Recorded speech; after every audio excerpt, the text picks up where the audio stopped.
सहनौ भुनक्तु सह वीर्यं करवावहै तेजस्विनावधीतमस्तु मा विद्विषावहै। ॐ शान्ति शान्ति शान्तिः।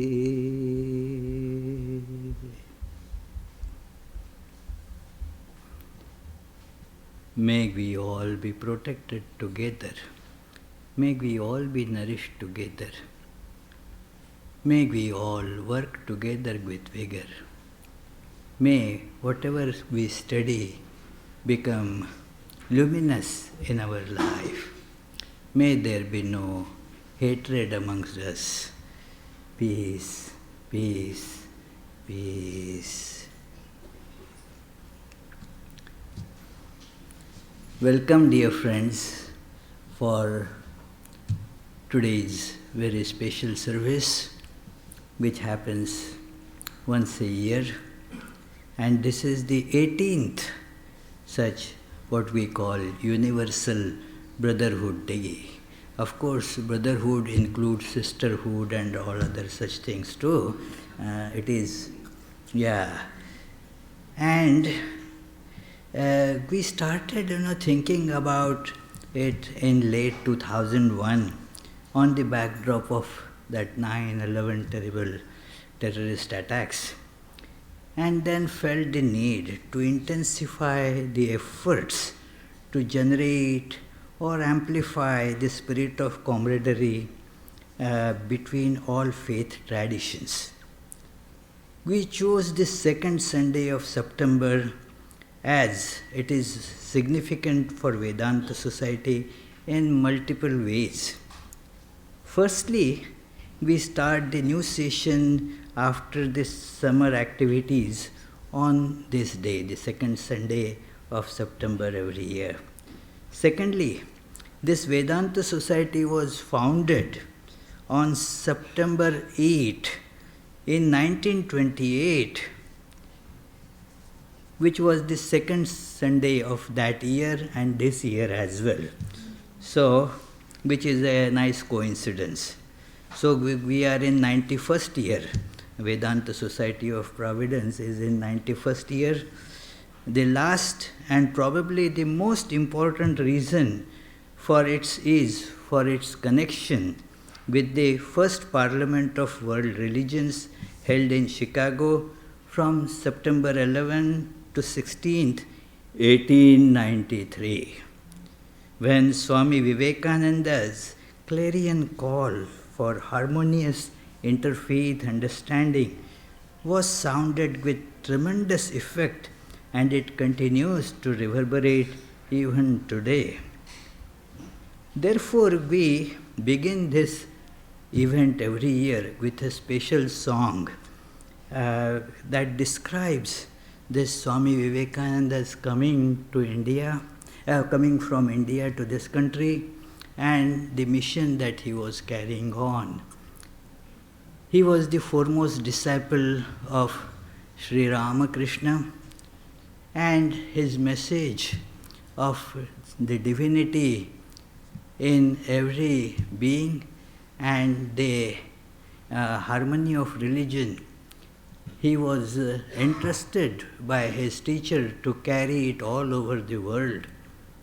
And he was therefore thinking of participating in this Parliament of Religion, being spoken to by so many friends and well-wishers who knew him, that, well, you must participate in the Parliament of Religions. But he wanted to be doubly sure. So he wrote a letter to Holy Mother, Sri Sarada Devi, the divine consort of Sri Ramakrishna. And, Mother, shall I go? And then a reply was received, a letter was received. The gist of it was, yes, my child, let that be so. So this is the song with which we begin this service every year, and so I request the singers to come forward. This song will be displayed there on the screen, and if you feel like joining, go ahead.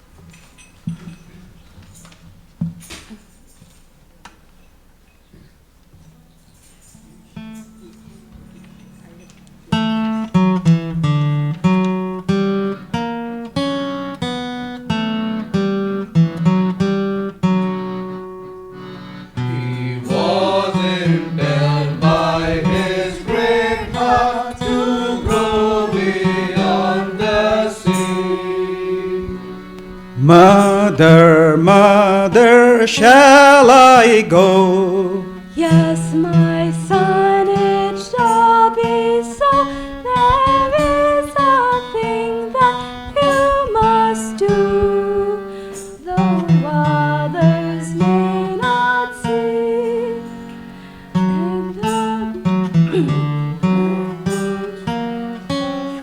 God's grace goes with thee.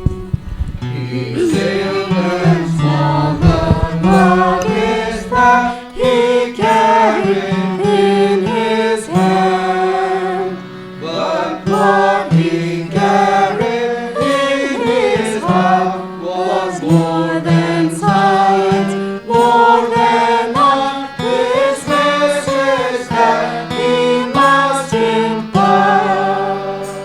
Would others understand?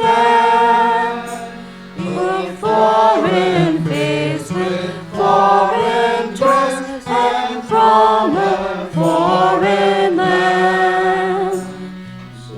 As a nation to perform, yet like a child was he. Into a strange new country tossed, often hungry, often lost, improvident of time or cost. But it was meant to be. He reached the city, found his place, and waited nervously. What words came down to grace his lips on that September day?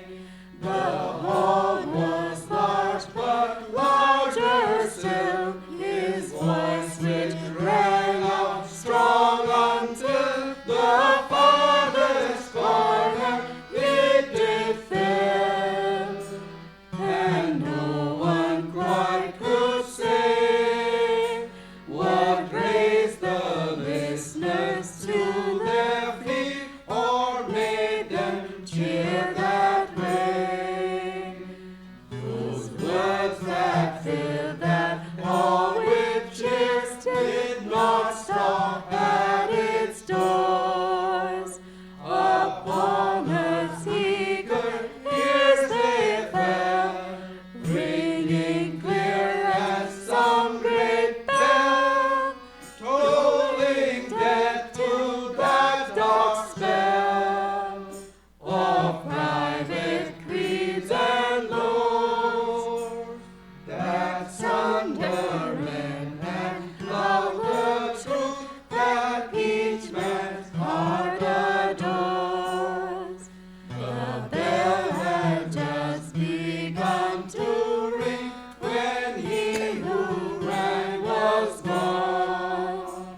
The meaning of the blissful play that took the hero soon away, we do not know, we cannot say. But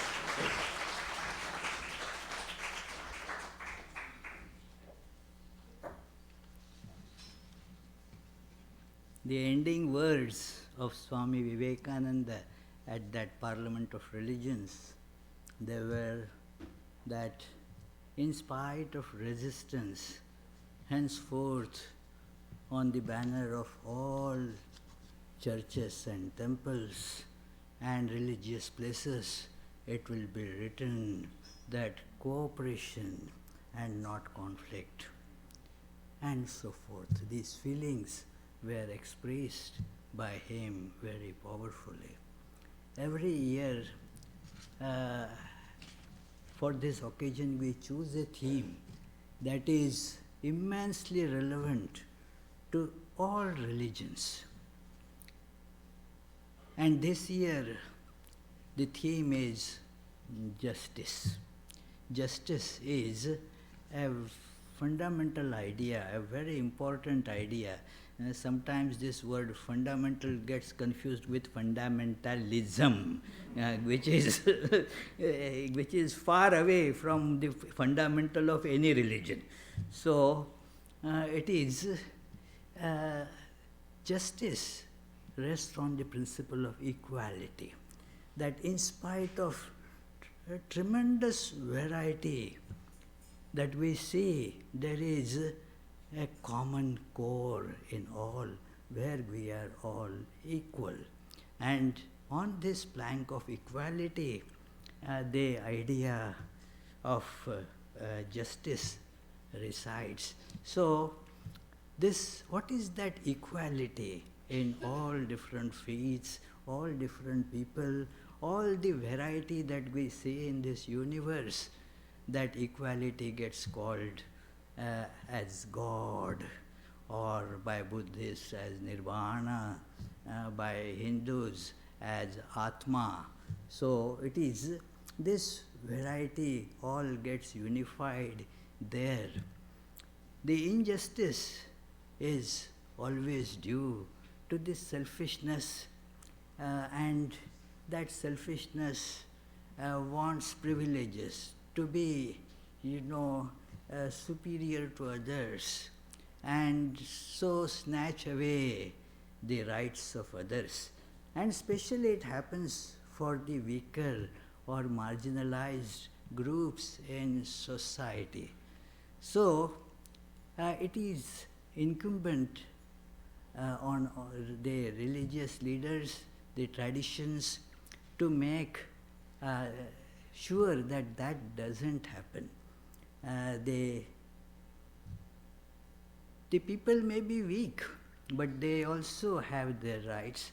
Some people may come from somewhat marginalized sections of society.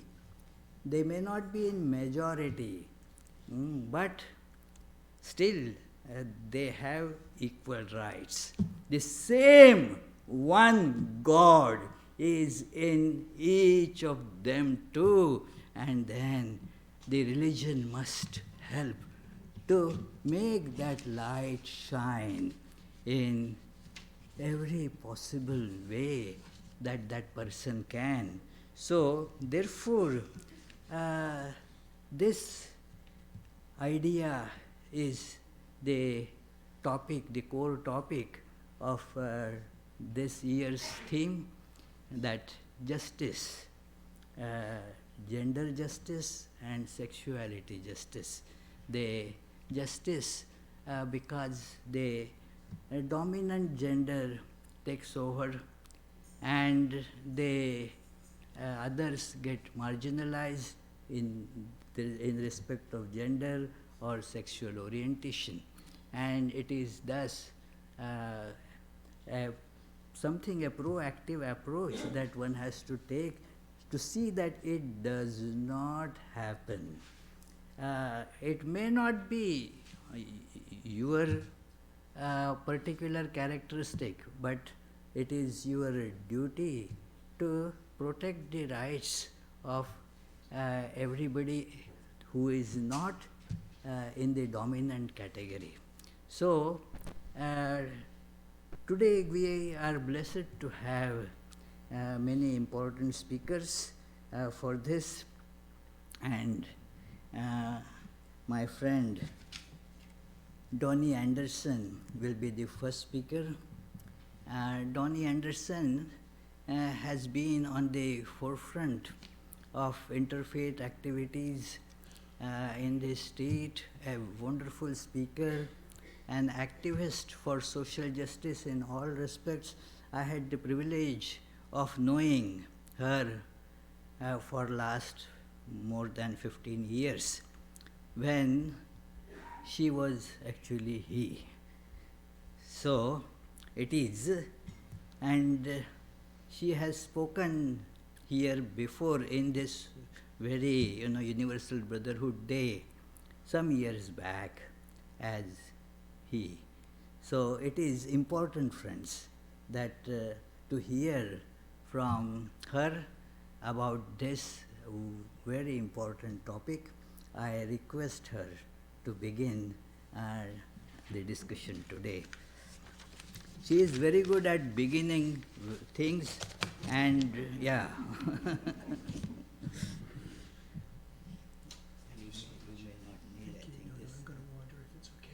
Then if you wander, you may require a speaker to hold.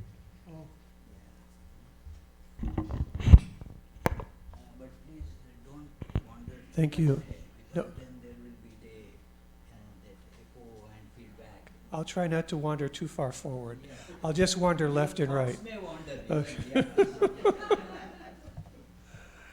Yeah. First of all, let me just say what an honor it is to be here this evening. And for those of you who are members of this faith community, you should just be aware of how well represented you are in the broader community in Rhode Island by the Swami. He is such a dear, loving man who lives out what he says and relates to people in that way, and how deeply appreciated he is, and how much I value his friendship and the contribution that he makes to our interfaith community here in Rhode Island.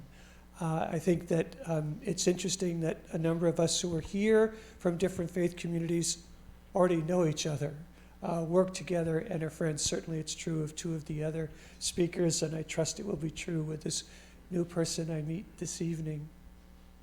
So thank you for this opportunity.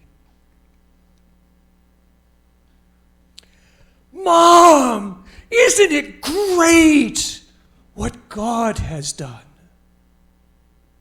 Now, I don't know what you would say if your 9-year-old child came to you and made that very assertive statement. But before I tell you what my mother's response was to her 9-year-old child, let me share with you two things about my family that will be helpful to understand. First of all, I grew up in a very religious household, so God talk was kind of normal.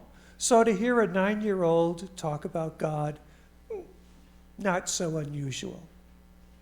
Secondly, my mother and her sister were very, very close. And they were close emotionally as sisters. And her sister, my aunt, and her husband lived just about 10 minutes away. So we were with them all the time. It was a very big part of our extended family. And my Aunt Dot and Uncle Jack had no children. So you can imagine, they doted on my brother and me. And we loved them. I mean, there wasn't much.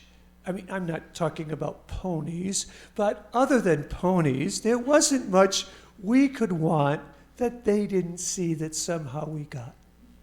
They were quite special. When I said that to my mom, it wasn't spontaneous. It was something that I had thought about for a long, long time. And my anticipation was that my mother would be so pleased and she would be so excited at what I was about to share with her. Well, her response is probably what your response would be to a 9-year-old making that statement. She said, well, what is it that you think God has done that's so great? I was ready for that question. I said, well, God has given you my brother Paul for Dad and Uncle Jack. And he's given you me for you and Aunt Dot. And I was just waiting for this, wonderful response. I don't remember my mother's exact words, but there were 3 messages that I got from her that day. The first message, and I'm so glad that it was the first message and that she did this, and I apologize. See, this is what, maybe if I move the phone with me, I won't lose my train of thought. The first thing she told me was that she loved me. And I knew that was true. I knew my mom loved me. The second thing she told me was, well, there are 2 teams, and you play for the other team. And thirdly, she made it clear that this would never, ever, ever be discussed again.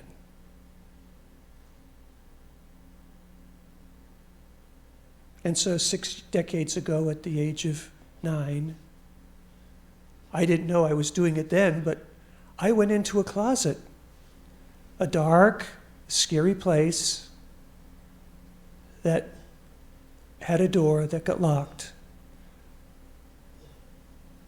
that I would try not to go into or let myself out.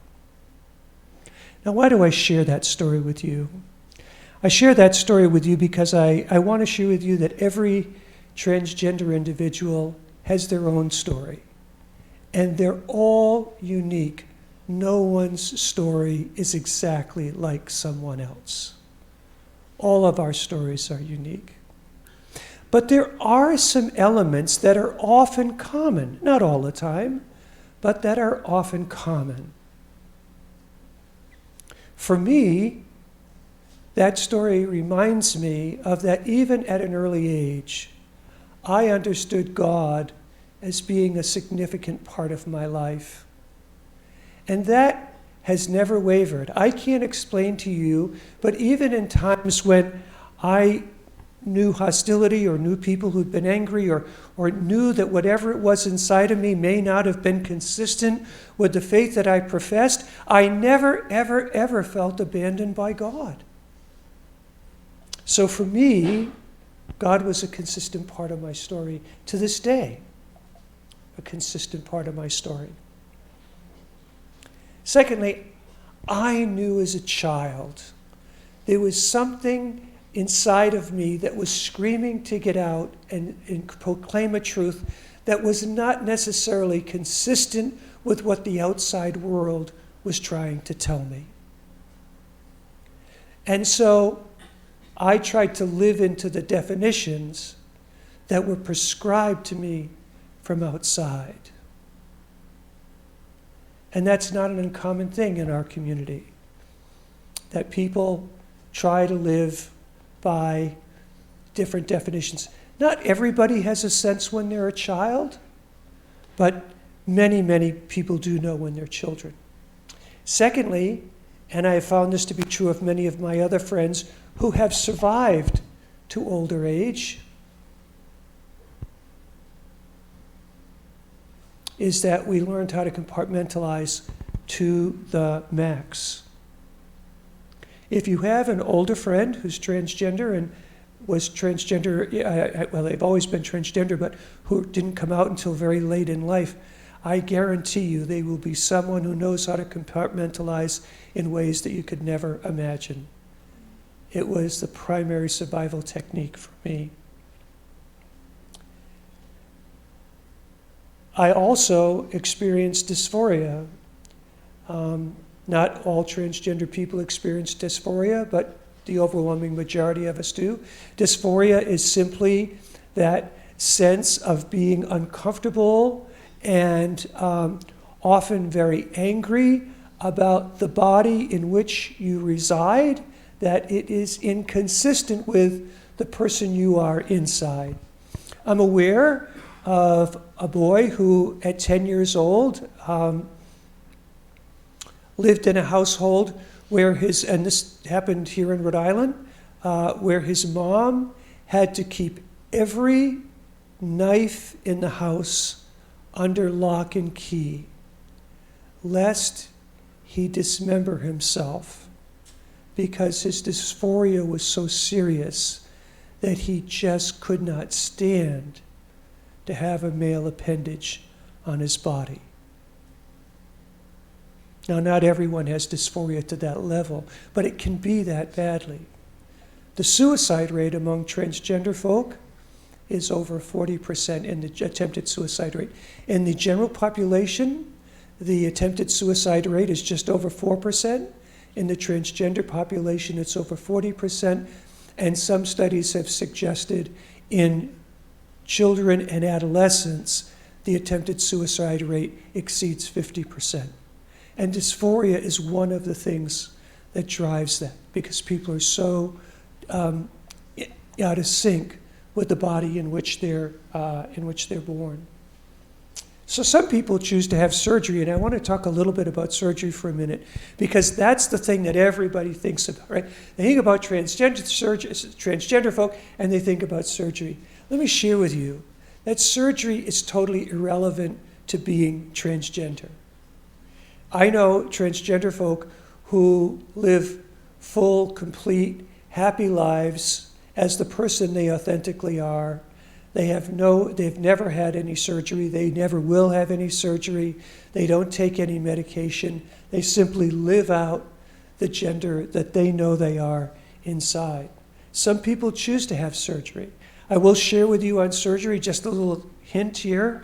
If you want to befriend someone who's transgender and you're chatting with them, the one topic you should never, ever, ever, ever, never, ever, ever, ever bring up is, so are you having surgery, or did you have surgery?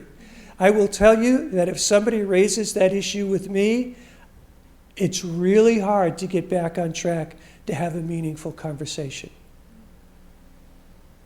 Now, we talk about surgery with each other all the time. And I'll tell you tonight, because sometimes when I do this talk, I put a parentheses around things. I'll talk about surgery tonight. I actually had my first surgery a few weeks ago. Now, for me to have upper surgery, which is, for me, breast enhancement, because I'm old and my skin isn't elastic, they have to do it in two parts. So they put in expanders, and I won't go into all the gory details of that. But after several months, I'll go back in and they'll do something more permanent. I know personally, I'll share with you, I know personally if I were 40 instead of 71, I would have another surgery. I don't know what I'm going to do, and I'll worry about that when the time comes. But some people deal with their dysphoria with surgery. Many people don't.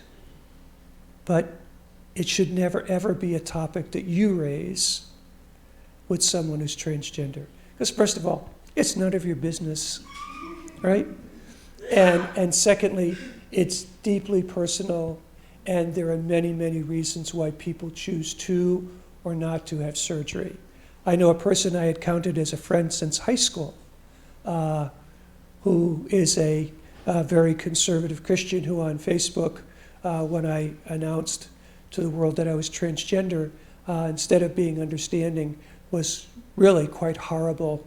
And one of the big things he raised was, that I was a coward because he had talked to someone I knew and knew I wasn't having surgery right away, and, said I was hedging my bets and all those other kinds of things. Conversations around surgery in the general public are often very unkind. And it really is hard for us when people think that transgender is all about surgery. It's not all about surgery. Surgery is secondary to identifying who we are and who we live out to be. A lot of people choose not to transition for fear of loss, family, their jobs, their income, their not only a job, but perhaps their profession. I know I worried when I finally, it took me long, I mean, I'm Scandinavian, so I'm slow. You know, I was really into my 60s before I really understood the difference between sexual orientation and gender identity. Because when I was growing up in the 50s, if you were assigned male at birth and you had an inclination towards the feminine, that meant you were gay. Well, no offense to my gay friends here, but I wasn't attracted to guys. I was always attracted to women. That definition didn't work. That explanation didn't work. I will tell you, periodically, this thing inside of me would come roaring out, and I would ask myself, well, what is going on with me? And I would go back to that old definition. I said, well, maybe I'm gay and I don't know it. And I would, try, and I'd go, no, that just isn't it. So I was so grateful for the research and for the publicity and stuff that allowed me to finally hear about something and go, oh, that finally explains who I am. But for me, I was worried. For me, being a pastor isn't a job. For me, being a pastor is who I am. And I thought that maybe I would have to give up being who I am if I came out. And that was a very, very difficult thing. So for me, my fantasy was to be able to live my life with a pink clergy shirt and a collar, and be able to be a pastor, but still be authentically who I am. And I still do that often, and I get to do that. Let me move on really quickly. Transgender is nothing new. Transgender folk have been around forever and ever. In the Native American traditions, there are a number of different expressions of different gender identities. It kind of comes under an umbrella. Somebody came up with a term, two-spirit people. Some of you may have heard that term. That two-spirit really wasn't a specific category. It's kind of an umbrella term for all these different kinds of expressions. But within Native American society and culture, not only were two-spirit people who came under that category people who were accepted, but they often were revered and looked at for their wisdom and for their understanding, and often seen to be very spiritual. The one thing I want to emphasize, and I'm very mindful of time because I know there's other speakers coming. But one of the things I think it's really important, and perhaps the most important lesson to learn, is that we have grown up in our American Western culture thinking of gender as either or. We understand, have understood gender in a binary sense. And one of the things that we now understand, other cultures have understood for years, but that we're finally getting around to understanding, is that gender is not binary. That gender may be male, it may be female, but there may be other expressions of gender that don't fall in those neat categories. A number of young people who are in the transgender community identify as non-binary. That is, they don't feel that they fully can express themselves as man or fully express themselves as woman. Okay? And we need to allow and to give them the space to simply be who they are. That's all. And instead of saying, you have to be this or you have to be that, to simply say, well, who are you? Help me understand who you are. And you live that out and express that in the fullness of who you are as an individual and as a person. I think for many people, even who want to be allies of the transgender community, have difficulty wrapping their minds around a non-binary system.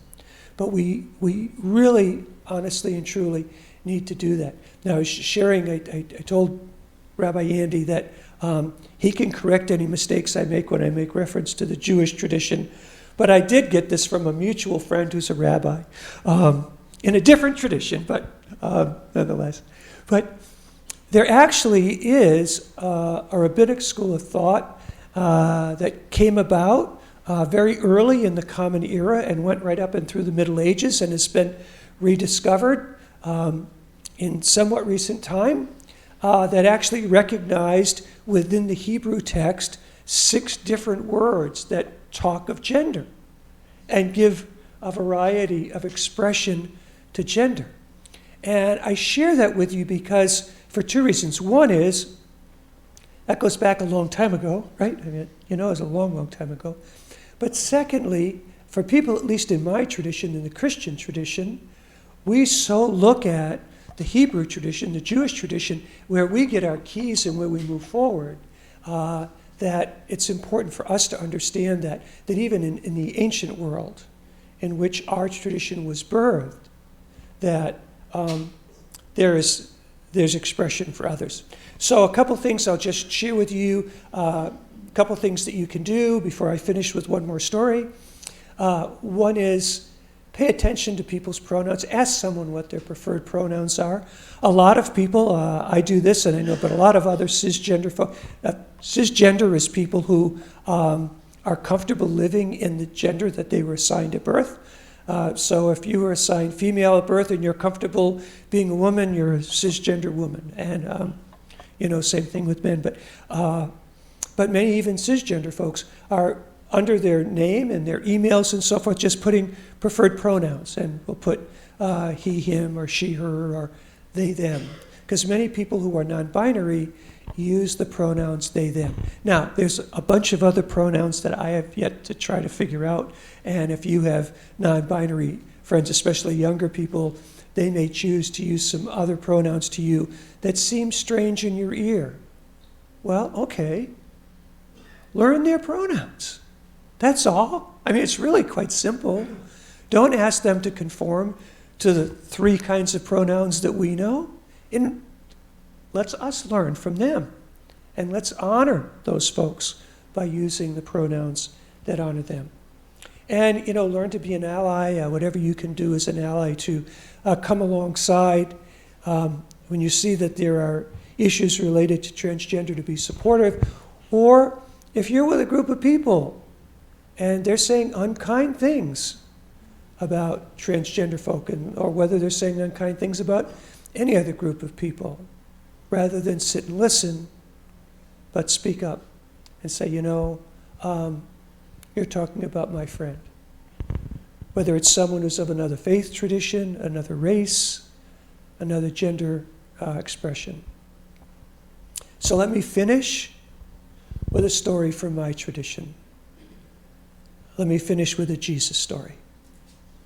This story is recorded for us in the Gospel of Luke. Jesus interacted with a lot of different people in his world. He worked a lot with the downcast and the, kind of out of, people who were not in the mainstream.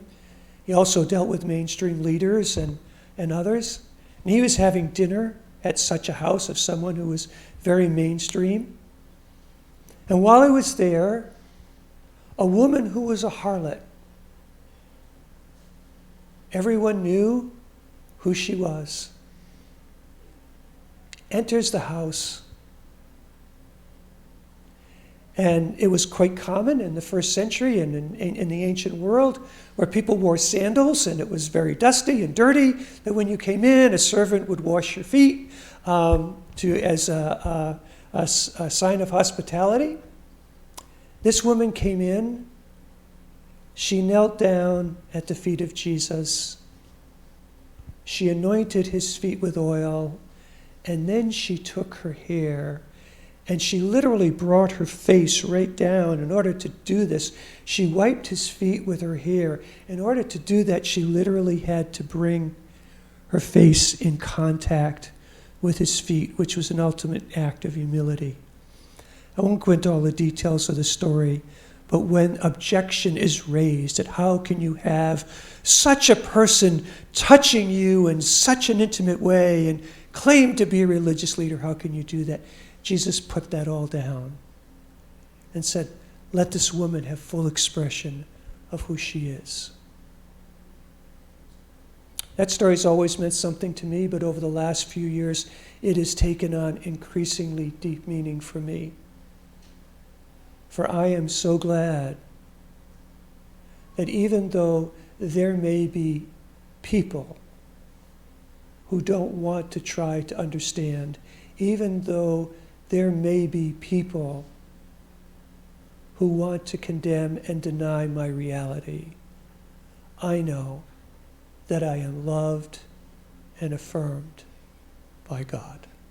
God bless you all.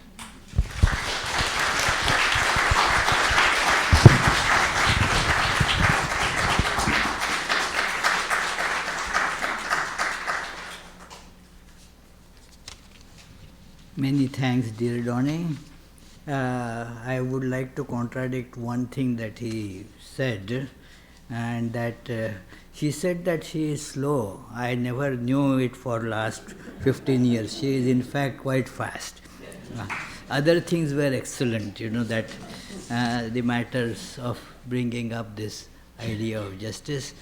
Now we shall have, and I forgot to tell, I am slow, So it is that she is the executive minister at the Rhode Island State Council of Churches, and which manages so many different interfaith activities and the public service activities.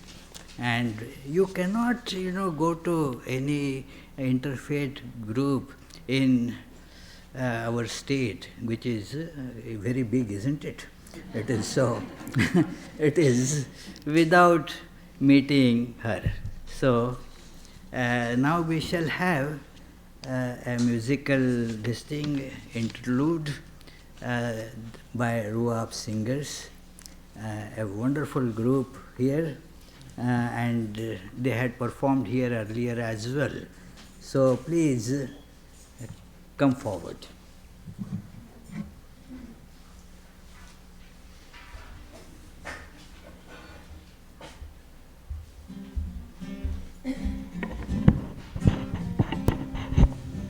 Thank you. We are the Ruach Singers from Temple Habonim, and we're really honored to share some music with you today. We're going to be singing 3 songs. These are songs that come from different faith traditions, songs that come from different cultures, and we're going to be singing these songs in different languages. But all of the music we sing is unified by one sentiment, and it's the sentiment of the power of love. Love for one's own gender identity, love for one's own soul, love for justice and the fight for what's right, love for one's faith and one's sense of the divine and one's God. I'll quote John Lennon, who I think said it beautifully. It matters not who you love, where you love, why you love, when you love, or how you love. It only matters that you love. Please join us responsively with this interfaith chant.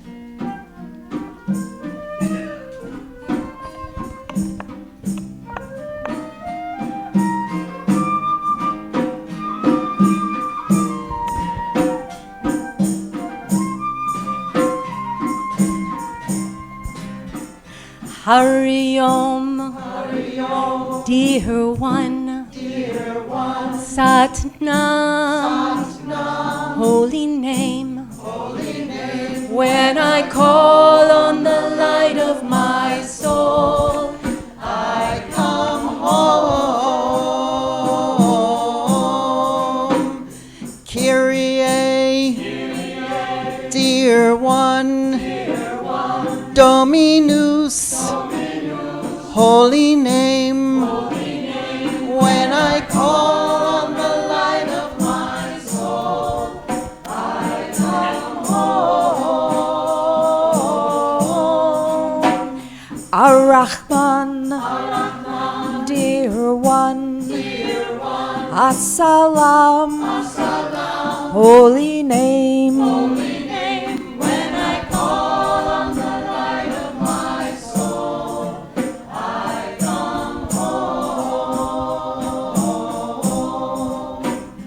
Om Maham, dear one, Symposium, holy name.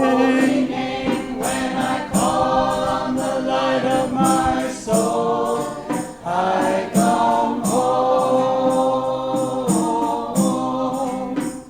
Brotherhood, dear one, Shekinah, holy name.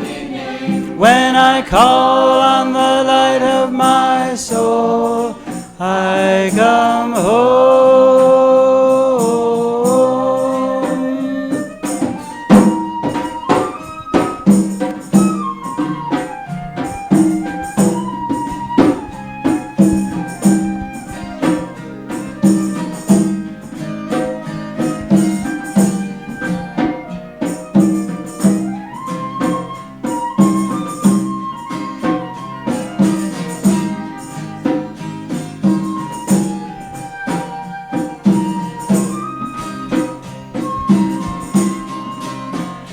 Hari Om, dear one, Satnam, holy name.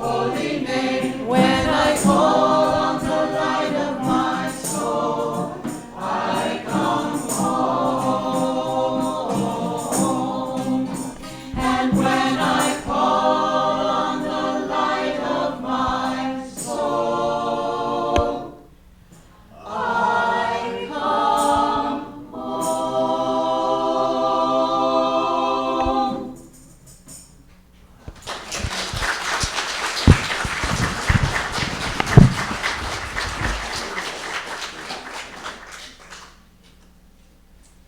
The second song we're going to sing is in Hebrew and Zulu.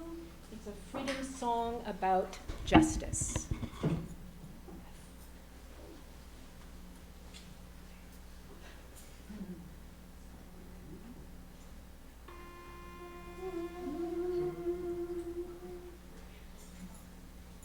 Akana manla, hallelujah. Akana manla, usahatane. Akana manla, hallelujah. Akana manla, usahatane. Akana manla, hallelujah. Akana manla, usahatane. Akana manla, hallelujah. Akana manla, usata, akana manla, hallelujah, akana manla, usata, akana manla, hallelujah, akana manla, usata, yeshanu koa, hallelujah, yeshanu ruach, hallelujah. Yeshanu Koa, hallelujah. Yeshanu Ruach, hallelujah. Yeshanu Koa, hallelujah. Yeshanu Ruach, hallelujah. Yeshanu Koa, hallelujah. Yeshanu Ruach, hallelujah. Yeshanu, we have the power, we have the spirit. We have the spirit, we have the power, we have the power, we have the spirit, we have the power. Yeshanu Koa, hallelujah. Yeshanu Ruach, hallelujah. Yeshanu Koa, hallelujah. Yeshanu Ruach, hallelujah. Yeshanu Koa, hallelujah. Yeshanu Ruach, hallelujah. Yeshanu Koa, hallelujah. Yeshanu Ruach, hallelujah.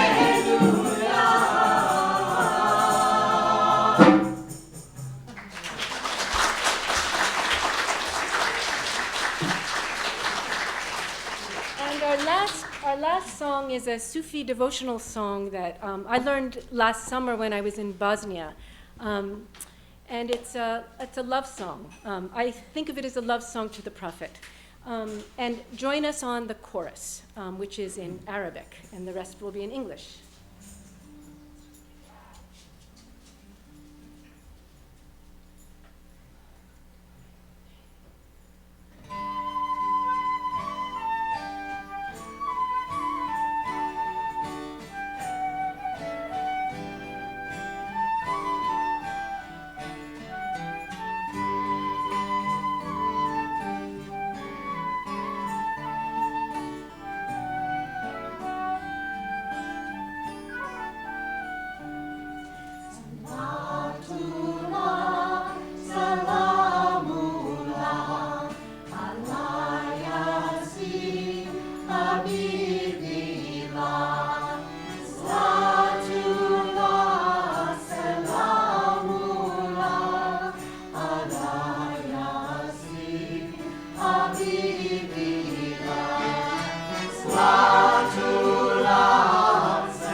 My heart is always longing for you, searching and striving to be close to you. In your presence I am true. Ahmed, Muhammad. In your presence I am true. Ahmed, Muhammad. Salatullah, salamullah, Allah Yasin, Habibillah. Salatullah, salamullah, Allah Yasin, Habibillah. Salatullah, salamullah, Allah Yasin, Habibillah. Filled with mercy, you are the one, granting a gift of hope for everyone. You are a balm for all my wounds. Ahmed, Muhammad. You are a balm for all my wounds. Ahmed, Muhammad. Salatullah, salamullah, Allah Yasin, Habibillah. Salatullah, salamullah, Allah Yasin, Habibillah. Salatullah, salamullah, Allah Yasin, Habibillah.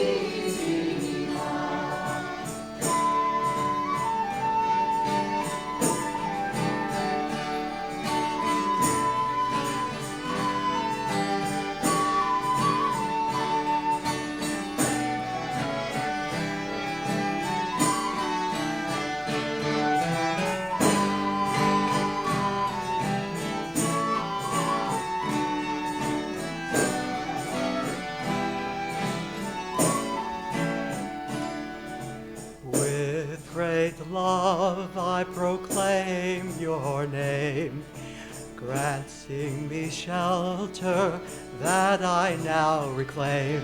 I'm filled with blessings you give to me.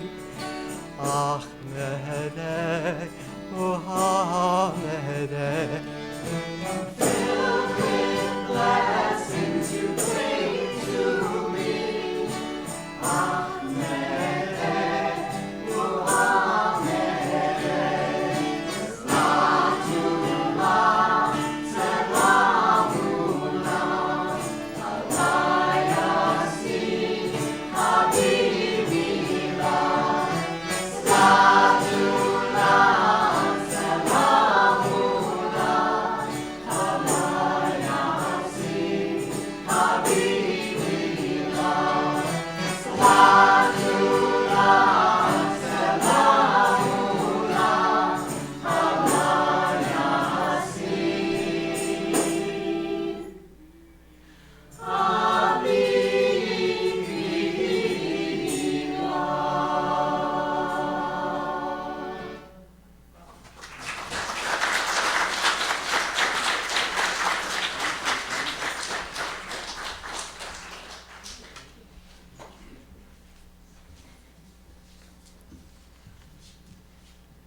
Thank you, all members of Ruach group. They were wonderful. One thing I feel like we should all remember, we all want to be at home, to feel at home. And in the very first song, they have shown the trick to do it. That look at the light within and you will feel at home. You will be at home. Yeah, in many situations, we do not feel at home with people who are not closely connected with us, or we see somebody who is not exactly what we are accustomed to, and we do not feel at home. We feel cringy sensation. But how to feel at home? Just transcend those things by looking at the light within, and that will do the trick. So, the next speaker in this symposium is also, as well known as Donnie, and a wonderful speaker. And let me remind you, actually, that many of you were there at that time. The first interfaith meeting that we had here, his predecessor, Rosenberg, James Rosenberg, was one of the speakers for that. So, and I requested him that, well, you should be a part of this discussion, and he was very willing and accepted that, and I am very grateful that he has come. Not only he has come, but his husband also is here with him. Thank you very much.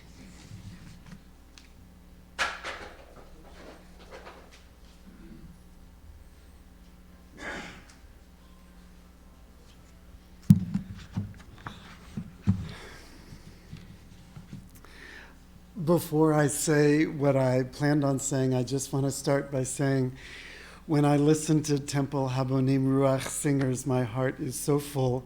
And I've listened to you for years in many, many, many settings. And this is the first, I know this is not your first time to be here.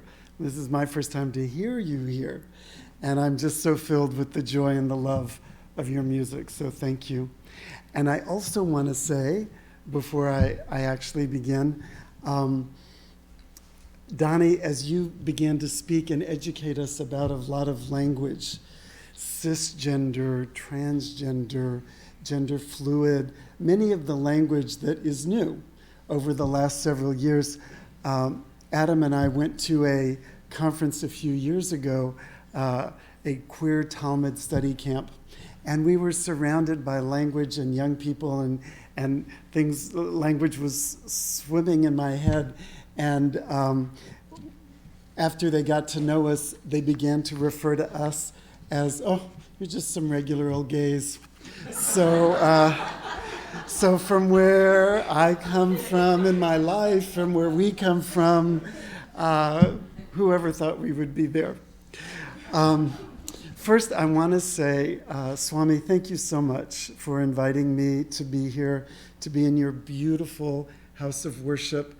It is filled with love. It is filled with love of the people who are here, of your family here, of the visitors here. And I am grateful that you asked me to speak tonight about gender and sexuality, justice, and Judaism. And I just want to say before I start, Judaism, like every other faith tradition, has a whole range of understanding and interpretation of what is justice and how it's expressed. And so I want to say that I am part of the Reform movement, which is a liberal part of Judaism. And it's not that I speak even just for the Reform movement, because within the Reform movement, there's a whole range of opinions. So what I'm going to be talking about tonight is my understanding of Judaism and some beliefs that we have about justice. I've been thinking a lot about justice lately. Judaism has a long history of reflecting on justice at every level. Justice between people, justice between loved ones, justice between family, justice within a society, justice to the world. In our Torah, in our sacred text, we encounter one story after another about God demanding that we pursue justice and that we do so with compassion. And we have so many reminders in the Torah to go seek justice, to go find justice and pursue justice. It leaves us to wonder, why does it say that so many times? And the reason it says it so many times is because we are fallible human beings, and we need reminders. We need reminder after reminder about how to be in the world. The first 11 chapters of our Torah, the first two portions of our Torah have nothing to do, but before there's ever mention of Abraham or Israelites or Jews, the first 11 chapters are all universal, about all people, everywhere, everyone. And it tells the universal story of humankind. One of the very first narratives in the beginning of the Torah is about the story of Noah and the flood. And I think many people are familiar with that story. God becomes so angry at human beings because we are being unjust with each other. We're not being nice to each other. And God becomes so angry that God decides to destroy the whole world, except for a few people and except for a few animals.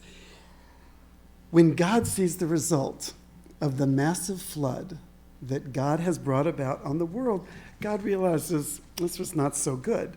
And God makes a covenant with the people not to do that again. This is what God says. I now establish my covenant with you and your offspring to come and with every living thing that is with you, all that have come out of the ark. I will maintain my covenant with you. Never again will all flesh be cut off by the waters of a flood. And this is the sign that I set for this covenant between me and you. I have set my bow in the clouds, and it shall serve as a sign of this covenant between me and the earth.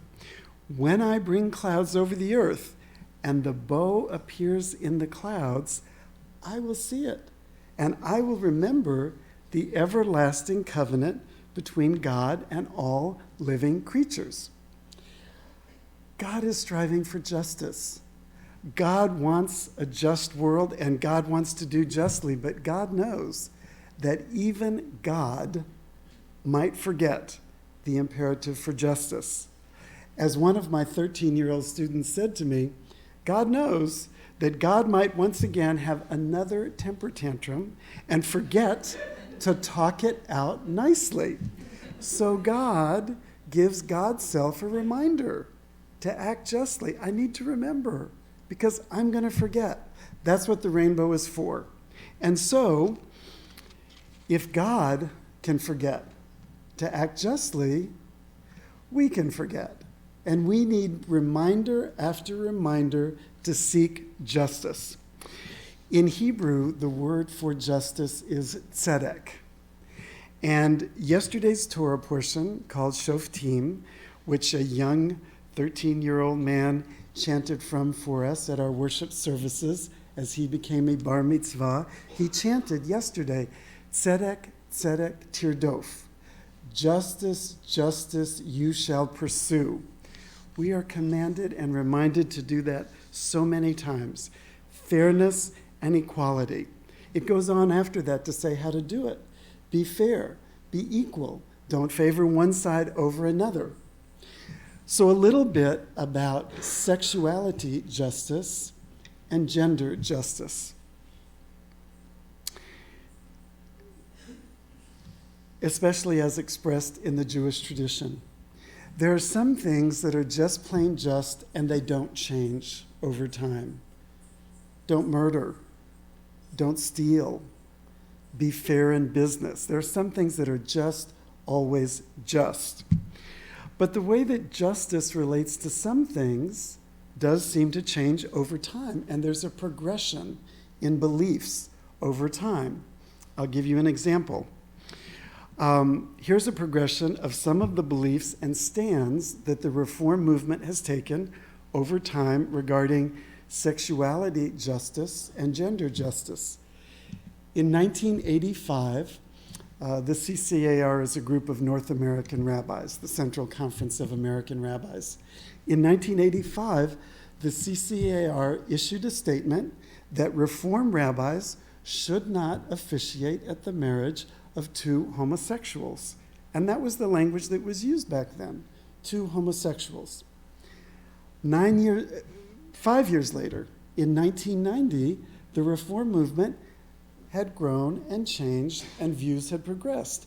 In 1990, the Reform movement began to accept lesbian and gay rabbinical students and cantorial students into the cemetery. Okay. Oh, now I'm a little embarrassed. Into the seminary. Okay. Into the seminary. Blush. By 1996, Reform rabbis were officiating at marriage ceremonies for same-sex couples. And in 2010-ish, the Reform movement began embracing the trans community in a wide variety of ways. On all my recent trips to the HUC, to the seminary campuses, there are trans students. As the seminary got a new president last year and put out videos introducing the new president to our community, a variety of students did the interviews. One of them was one of the current trans students. So I tell you this little bit of history as a way of saying that that is what characterizes Reform Judaism. We study our past, we study our laws, we take them into account and balance them with the current world and with the way things change in order to come to peace about where we stand today. One of the big parts of Reform Judaism is personal autonomy. This may be what this says, this may be what this says, but I as a rabbi, I as a Jewish individual, we as a Jewish community, we decide which way we want to go. So now, also in keeping with what Swami had asked for, I want to give a little bit of, just the teeniest bit, of my personal journey as relating to the topic of sexuality and gender justice. As a kid, I grew up in San Antonio, Texas, in a Reform congregation, and for me, that was my very safe place. I loved being there.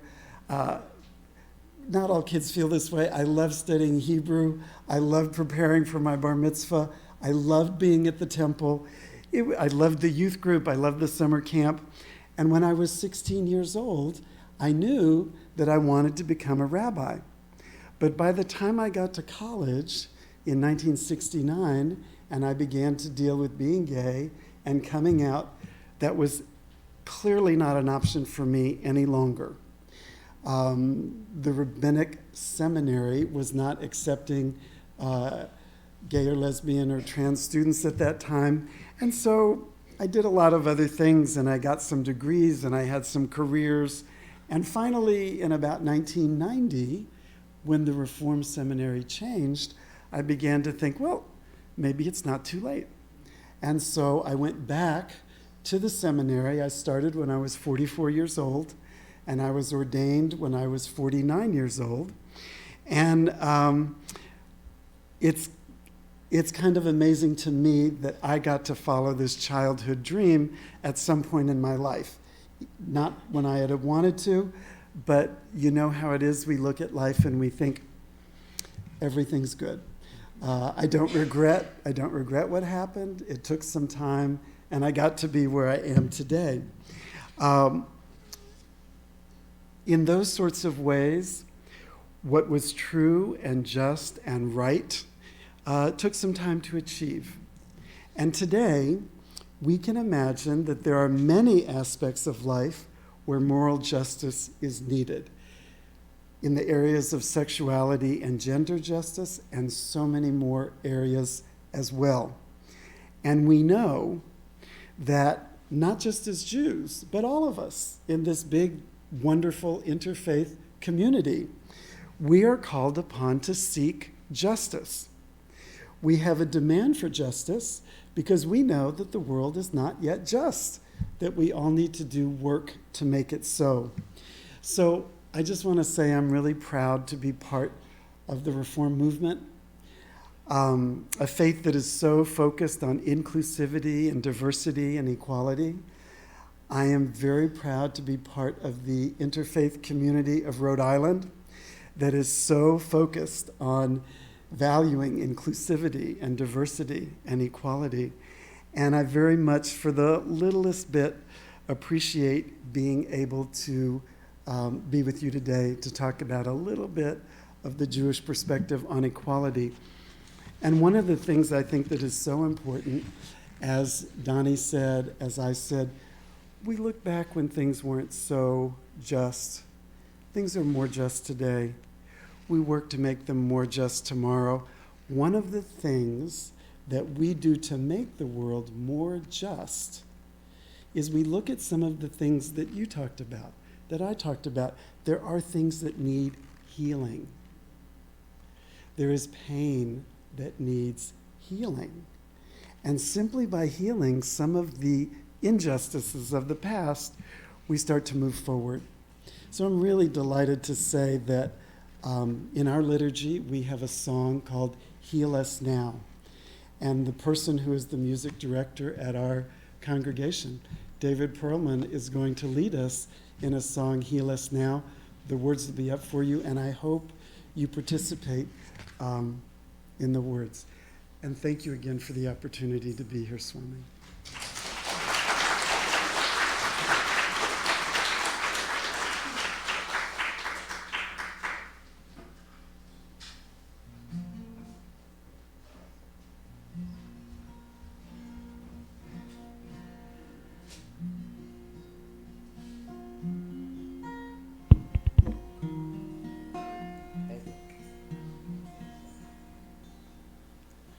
Rifa'inu Adonai v'nei Rafeh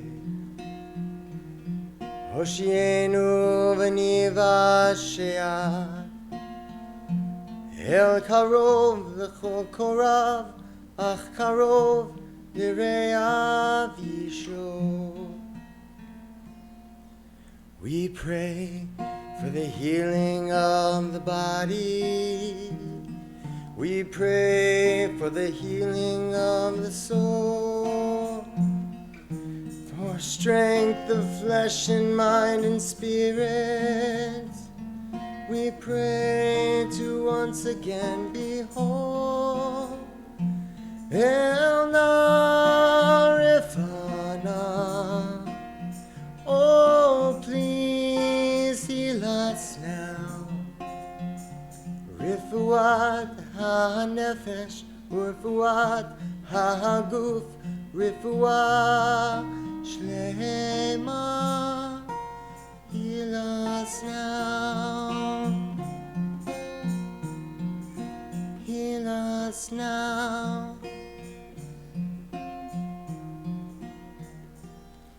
Hoshia et amecha uvarech et nachalatecha. Urim v'naseh mad ha'olam. Misheberach avotenu, Misheberach imotenu, Ana Adonai Hoshiana. We pray for the healing of our people. We pray for the healing of the land.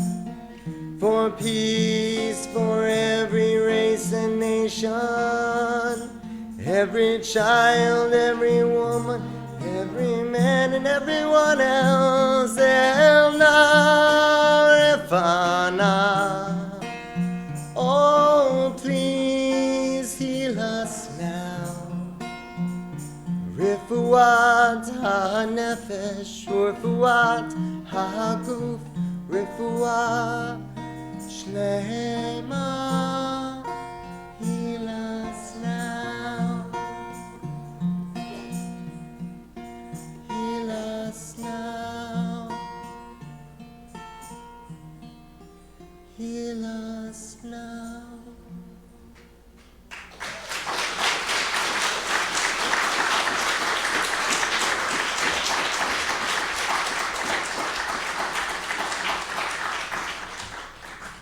Thank you, David. Thank you, Rabbi Andrew Klein, the rabbi at Temple Habonim in Barrington, Rhode Island. I was wondering when he was confusing seminary and cemetery. Actually, the two things are not very apart, because nothing teaches us the spiritual wisdom more than death, the idea of death. When we are at cemetery, by the way, you know, this our Anne, who is sitting here, she took me to teach. She was my driving teacher. Don't attribute my mistakes to her, but it is. But she made it a point, let us go and practice in the Swan Point Cemetery.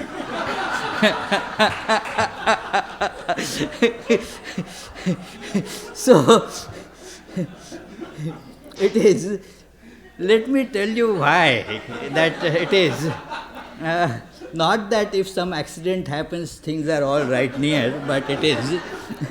Apart from that, the idea is when you are at a cemetery, you think, you see that how impermanent this body is.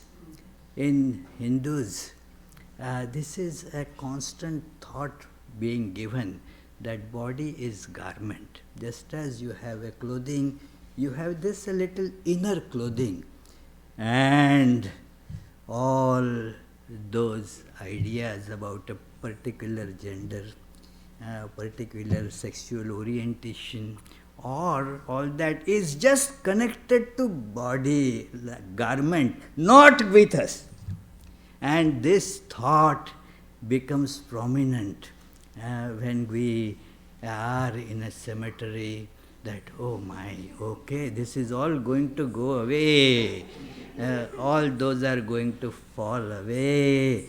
I am the spirit that transcends a body, that transcends the mind as well.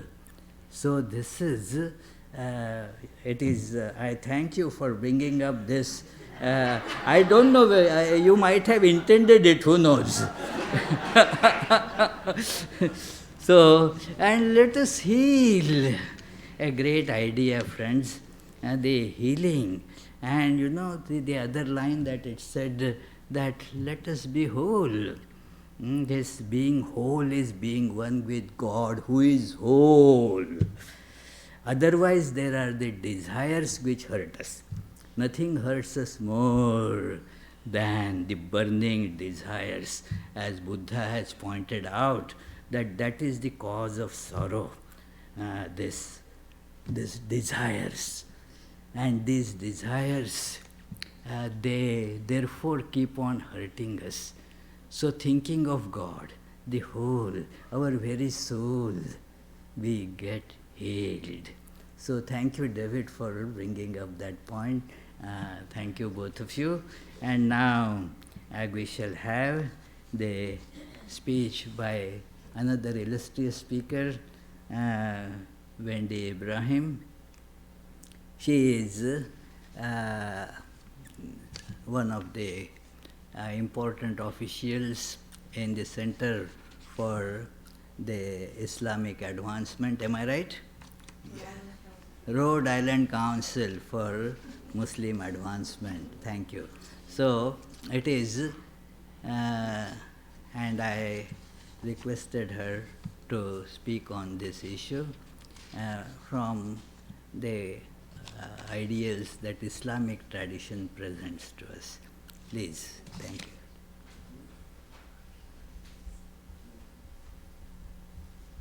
I've been dying to turn around and see who's in the room, so I feel very happy to be up here now. Allah tells us, God tells us that He created us as nations and tribes so that we can know one another. That's one of my favorite verses of the Quran, that we are separate, different nations and tribes so that we can know one another. I personally came to Islam 22 years ago. I was blessed. I had an opportunity out of grad school to go live in Egypt, and silly me, I thought it was all about the job. I thought, wow, I'm teaching at a university. I'm really great stuff now. But it really was about my journey to God and my journey to finding the faith path that brought me closest to God. So it is an honor to be up here today speaking to you, because one of the things that surprised people 22 years ago when I decided to convert to Islam was, how can a feminist become Muslim? How can a woman decide voluntarily to step into becoming Muslim? There are so many biases, and you might have some in your head right now. Maybe you're thinking, wow, how does she wear that thing? Why does she wear that thing? Does that mean that she has the hijab on, she's oppressed? So all of these questions came up. So I've never had the chance until today. No one ever says, talk to me about gender equity in Islam. I get to be at vigils a lot, and I get to have conversations a lot about interfaith.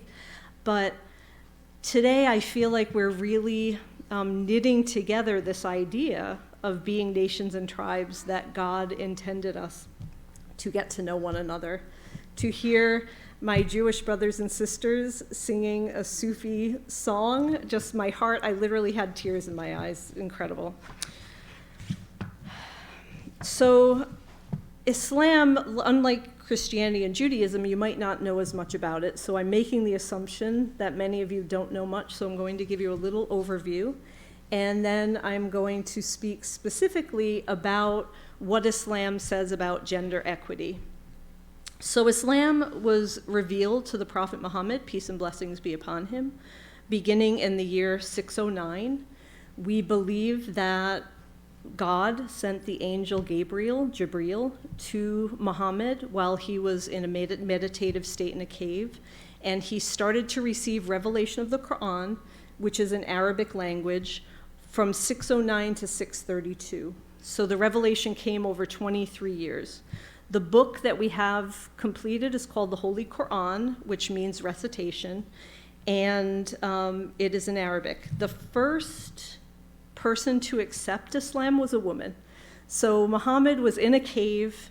He had an angel come to him. He heard revelation. He was told to read. And Muhammad was illiterate, so he said to the angel, I cannot read. And the angel said, read. And he's again trembling, frightened. There's an angel there. What's going on? Read. I can't read. So he got the first verse of the Quran, and he went back trembling to his wife, who wrapped him up. Khadijah wrapped him up, hugged him, and believed him. And she became the first convert, the first believer in Islam. The word Islam means submission. So a woman was the first person to submit to Islam. And our holy city of Mecca largely exists because of Hajar, who was the second wife to Abraham from the Old Testament. And Abraham was told by God to bring Hajar and her son to the desert and trust in God. And because she trusted in God, the holy city of Mecca now exists as a place for us to make pilgrimage. So I like the women role models that I have in Islam. So I'm so glad the topic of cisgender came up, because that was part of my talk as well. So by nature, Arabic is a binary language. Even this table is male or female. My glass that I'm drinking out of is male or female. So everything is assigned a gender, everything and every person. The exception is the word Allah. And Allah means God, it means the God. And Allah is a genderless word. It is the only word in the Arabic language that has no gender. So I think when we get to the real essence of our wholeness, of our oneness, there is no gender. However, We live in a world where there are male and female, and where people make judgments about me because I'm a woman who decided, oh my God, what was she thinking, to become Muslim and then to wrap this thing around her head. So I'm going to talk to you today about what the core premises are of equity. I think we've come to the conclusion in listening to Swami and listening to our rabbi and listening to Donnie that equity and justice are really at the foundation of every faith tradition. We humans have kind of messed that up. So when I look out into the world and I see Muslim countries, do I feel happy that Muslim countries are living what God intended? Not necessarily. Do I think at the essence Islam got it right? Yes, I do. So in my binary gender conversation about men and women in Islam, I am going to talk about, and excuse me while I find my space.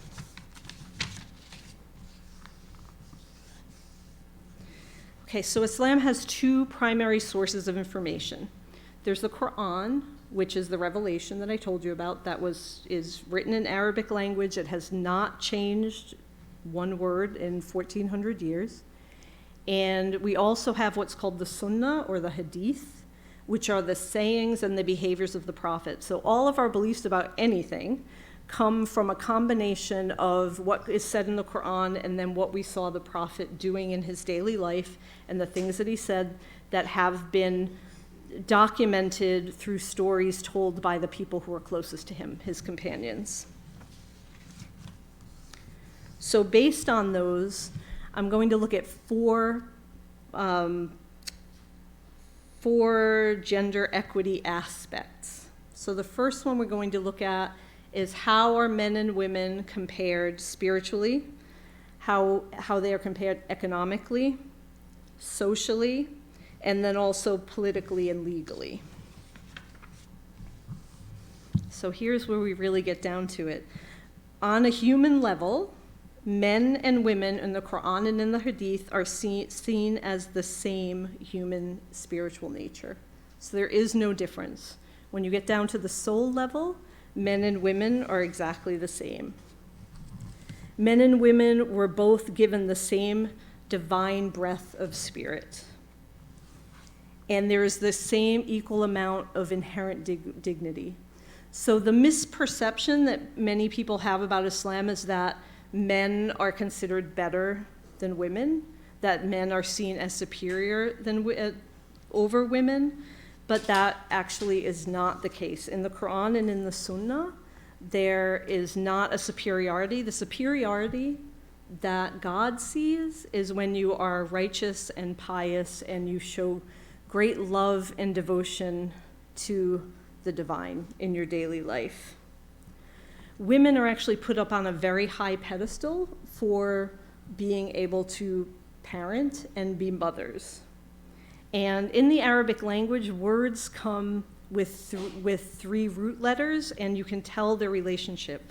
So one of the things that I love is that the word for soul, the word for mercy, and the word for womb all have the same root word.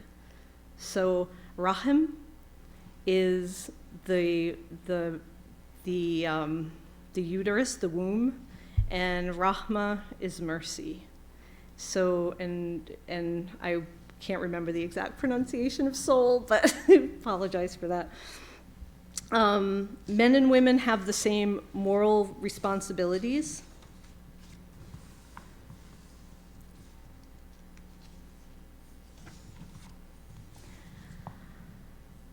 So on a spiritual level, men and women are equal. There's no difference. God looks at us the same. And if there's any superiority, there really is a bias towards honoring women as mothers over men. And again, that's not what's happening a lot in the world, but that's what the ideal is seen in the Quran. So another thing is the economic aspect. Back in the day, men were the people who would inherit wealth. So if parents died, men would inherit wealth. We see that in Western culture, even if you've seen films like Pride and Prejudice, where the women were destitute because the parents died and the brother got everything. Islam came and corrected that 1,400 years ago. Women had a right to inheritance from a really early time, from 1,400 years ago. And socially, at the time that Islam came to the Arabic Peninsula, the practice of female infanticide was actually very popular. People were sad if they saw a girl was born into their family, and they would sometimes take them and bury them in the desert because they didn't want to have a girl. It was seen as a shame on the family. So in the Quran, there are specific verses that require us to celebrate for the birth of a girl. The other thing that a lot of people think is that Muslim girls are forced to marry. So I'm sure that in some countries that happens, but according to our faith practice, a girl does not have to marry unless she has agreed that she wants to marry, and she has the right to accept or reject marriage proposals, and she also has the right to ask for a divorce. So we are told that divorce is one of the permissible things that God likes the least. So it's a last resort. We're not encouraged to get divorced. There are several steps that we should take in order before we get divorced, including mediation, but all of that is built into our faith so that both men and women have the right to get out of a marital situation. Also in the Quran, it tells women to breastfeed their children for 2 years, if that's something that's agreeable to both the entire family, to both the husband and the wife. And the Quran has made the same recommendation that the American Pediatric Society just made a couple of years ago. So the Quran has been figuring out what's best for the health of the mom, what's best for the health of the baby. Another myth that's perpetuated is that Muslims really advocate for polygamous marriages, that all Muslim men have a ton of wives and that women better be careful because all the men are going to go out and marry other women. Actually, polygamy is permitted. Islam came into a society where polygamy is permitted. Islam came to narrow down the conditions so that if a man is to take more than one wife, it is to be just and equitable in all matters, in financially, in attention, in sexual attention. It has to be very equitable. If a man's going to take more than one wife, he has to be able to account for that and be fair. Monogamy universally is the norm, and polygamy is something that happens but isn't encouraged in Islam.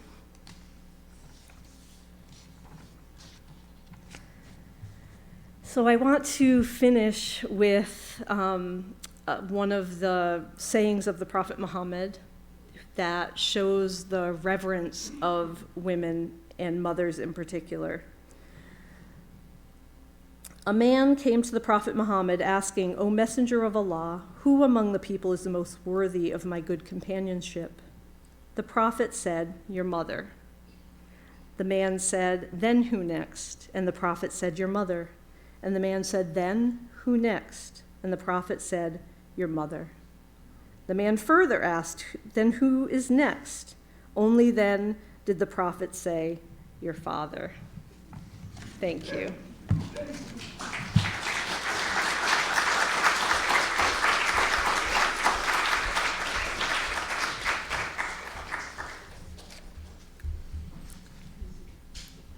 Thank you, Wendy. That was a very clear message.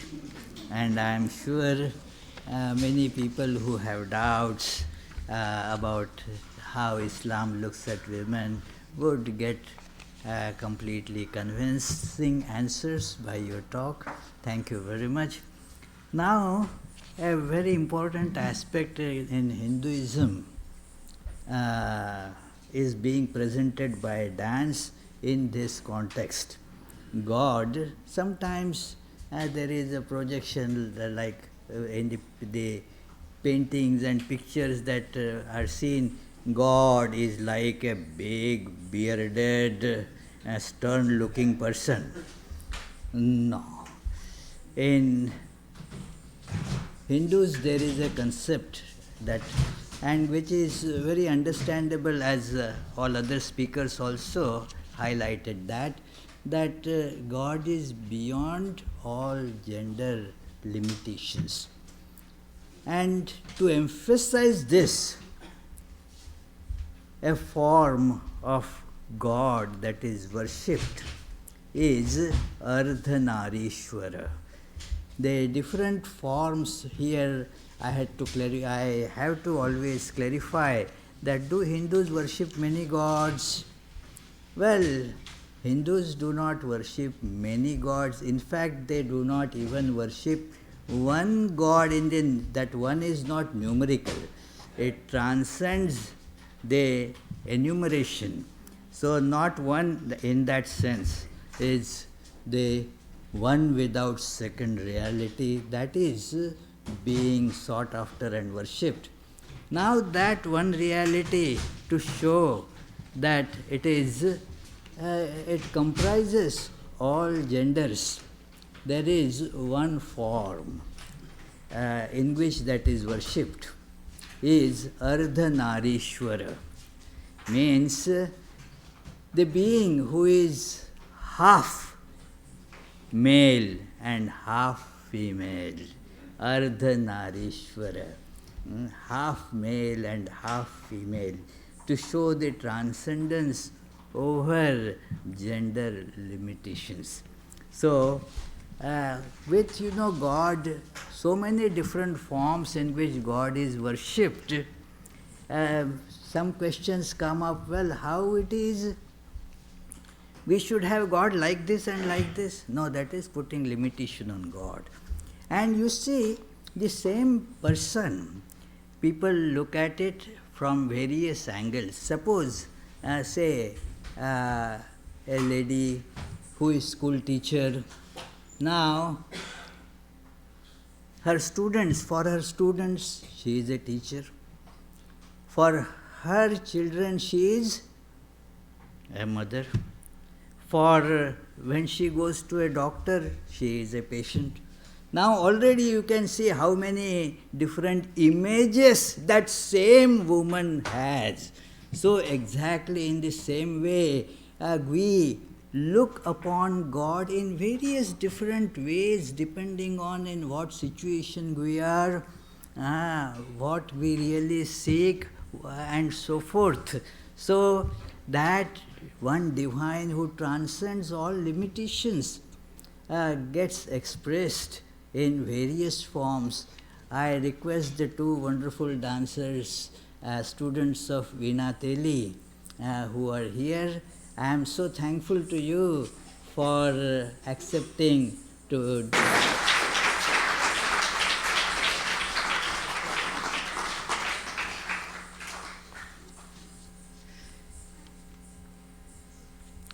That was a wonderful performance, and again the idea has been highlighted so well that God is beyond gender and appears therefore as all genders.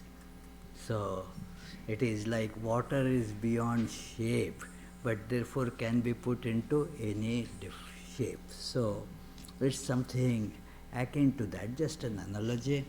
Now we will have a speech by one of our illustrious nuns, Pravrajika Gita Prana, who is the resident head at the Vivekananda retreat at Ridgely Manor in upstate New York.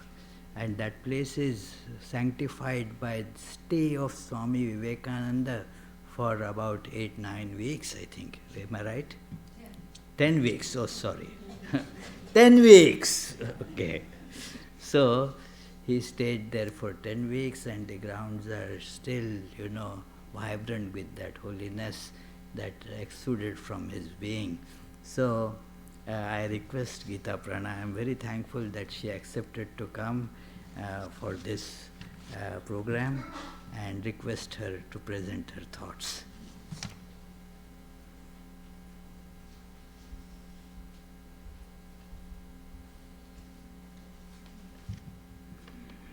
Hello, friends.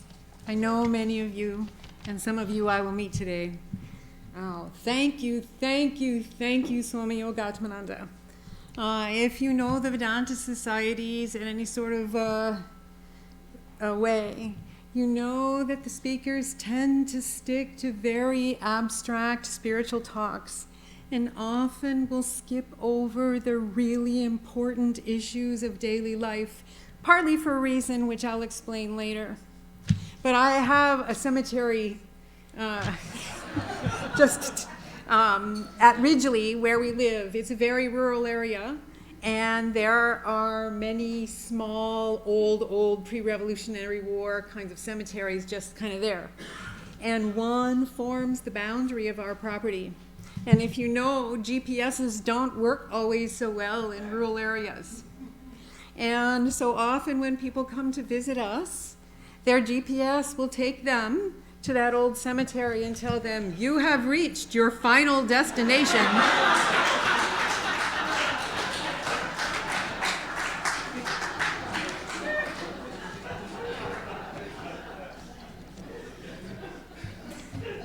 So one of the things that we're doing here, my talk is made a little bit easier by the fact that Swami Yogatmananda has said a lot of the things already that I was thinking to say.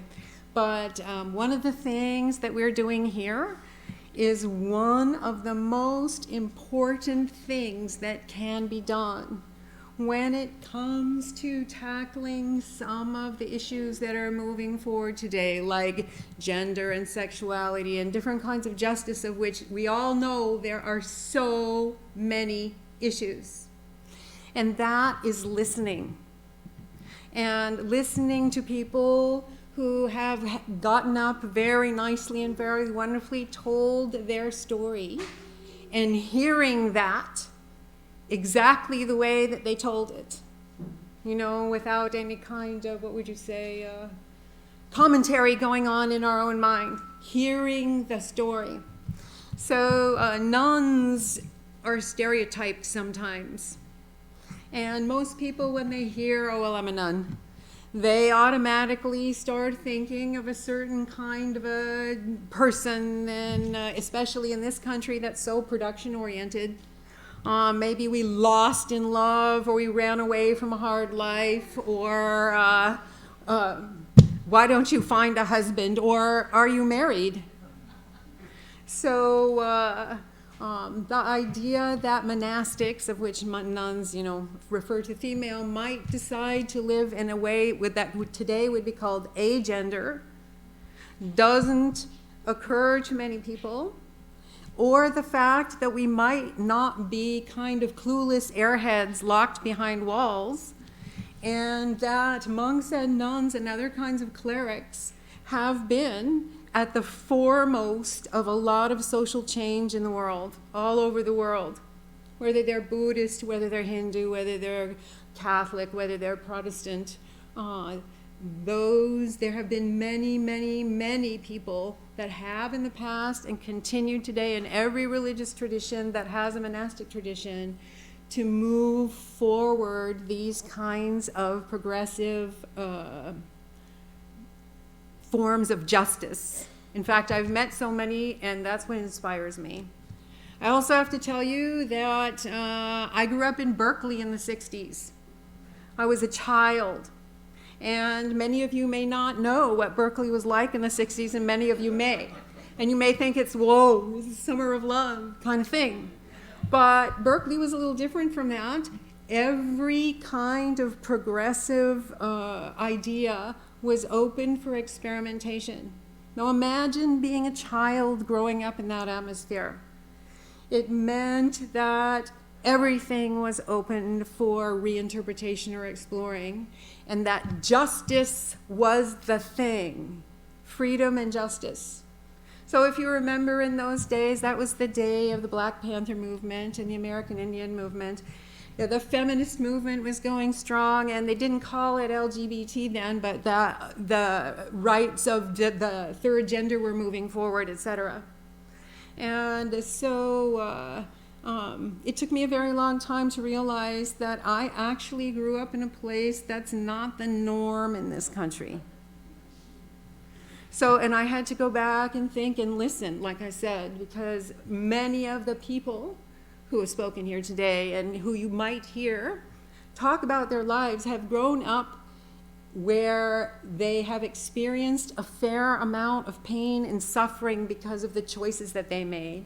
And we always, always need to honor that.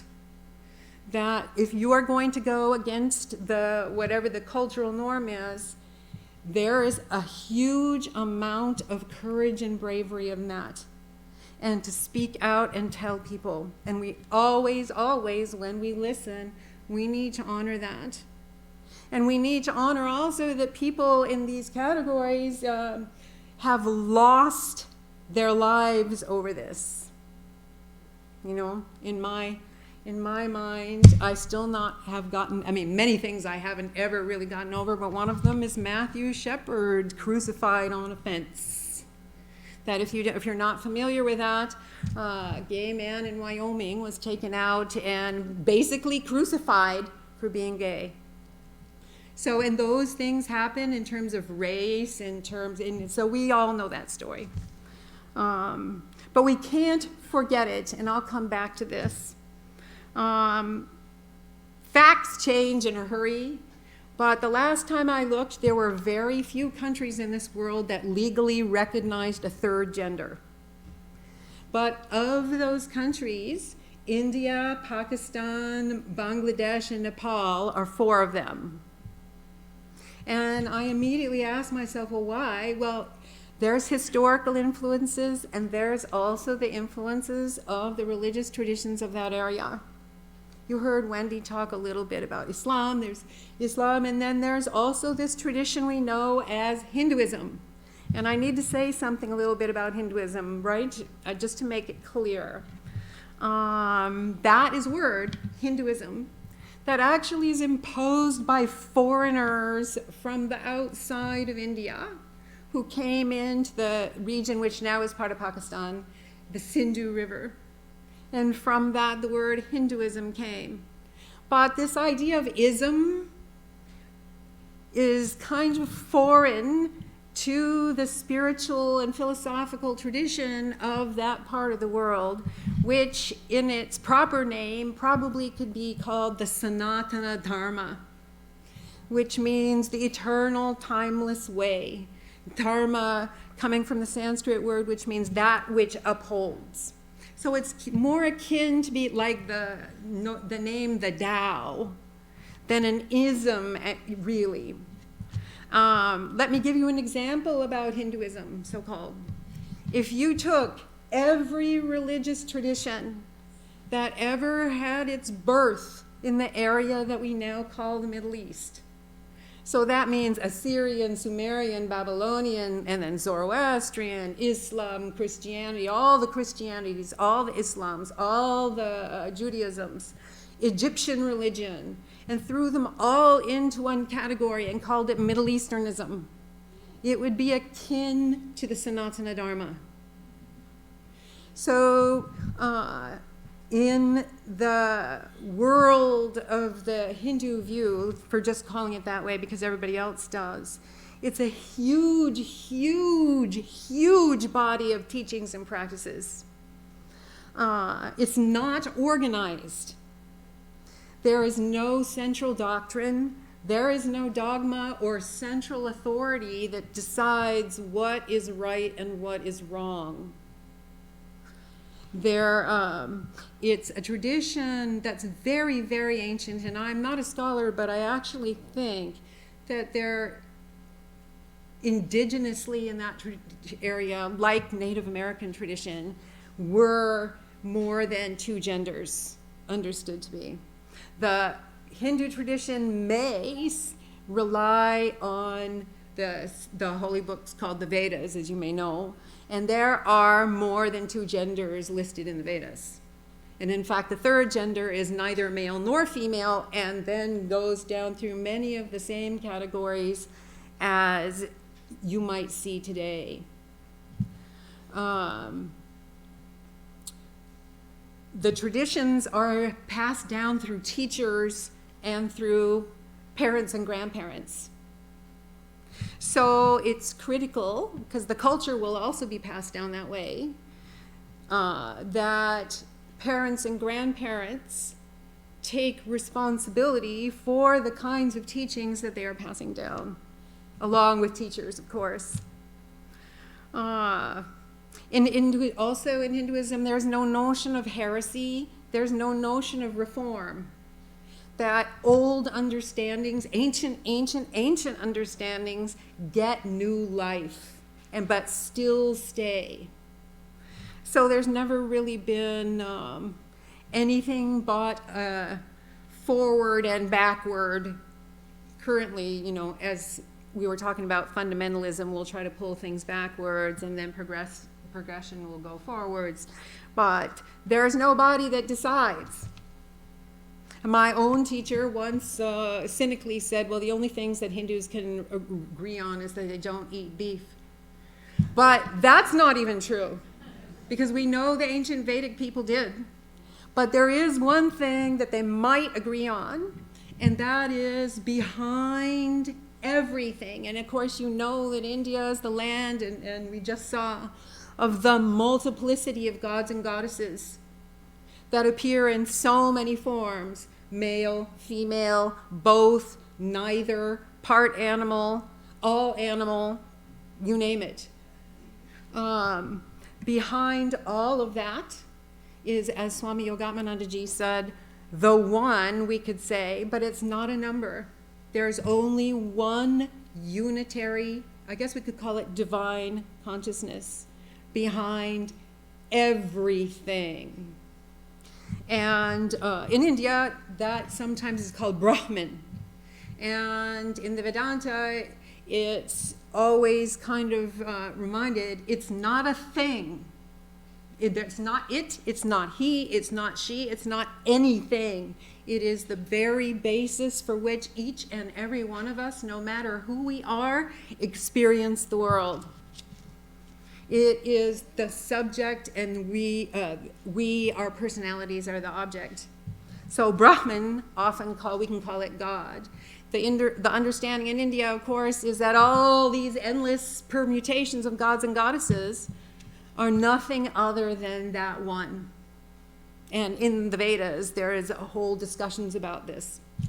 So that's the one thing the Sanatana Dharma may agree on. So it has no name, it has no form. It is pure Sat, it is pure being, it is pure Chit, it is the knowing, it is pure Ananda, it is pure bliss, which of course we experience in the world that we perceive as happiness in kind of a different way, or bliss, or whatever. Love, that's even a better one. Everything, as I said, has the being in the one.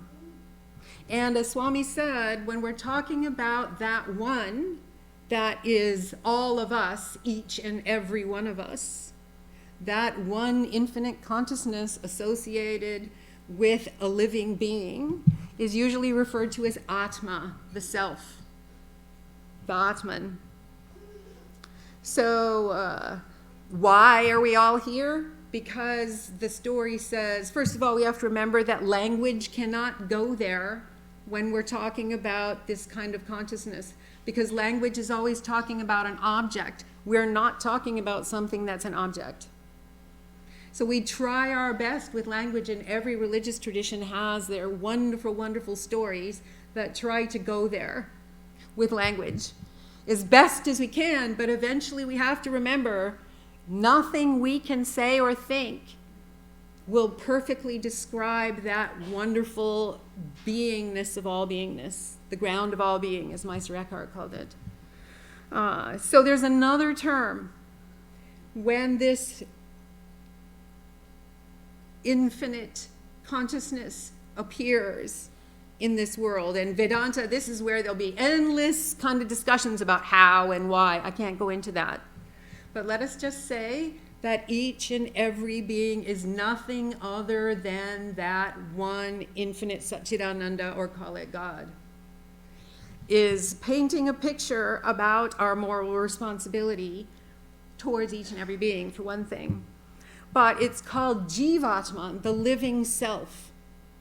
And that living self comes into lives, is born, lives, dies, and is born again, lives, dies, and is born again through this infinite manifestation until, in the Hindu tradition, it's almost as if held captive into this infinite birth, life, and death, until it realizes that it is nothing other than that one infinite God, or however you want to put it in language, and is freed. So in the world of Hinduism, this world is always, always, always changing. That's part of the qualification. It's always in flux. It never stops. It's never the same. It's a dynamic energy, this manifestation of the one. It's always moving, always changing. There's no notion, and therefore, of it ever being perfect, or there ever being a permanent state of consciousness that does not fluctuate, other than that infinite, undivided Satchidananda self. So we can see inside this world, beings who are born, live, and die may not take the same gender every time. Sometimes born as a woman, sometimes born as a man, sometimes born as a fly, sometimes born as, you name it, depending on karmic law of cause and effect. And what's important here to realize is that karma is purely neutral. There's no moral, what would you say? How would you say no moral? It's a neutral law. Every action has a result. So culture will pin morals onto it, but that's not the idea. So each individual, according to its, hers, his, whatever actions, will then accrue eventually a reaction, and what we experience in our life is the form of many, many karmic causes and conditions coming into fruition at the same time. So we don't have a choice really of that, but we do have a choice how we live our life. And so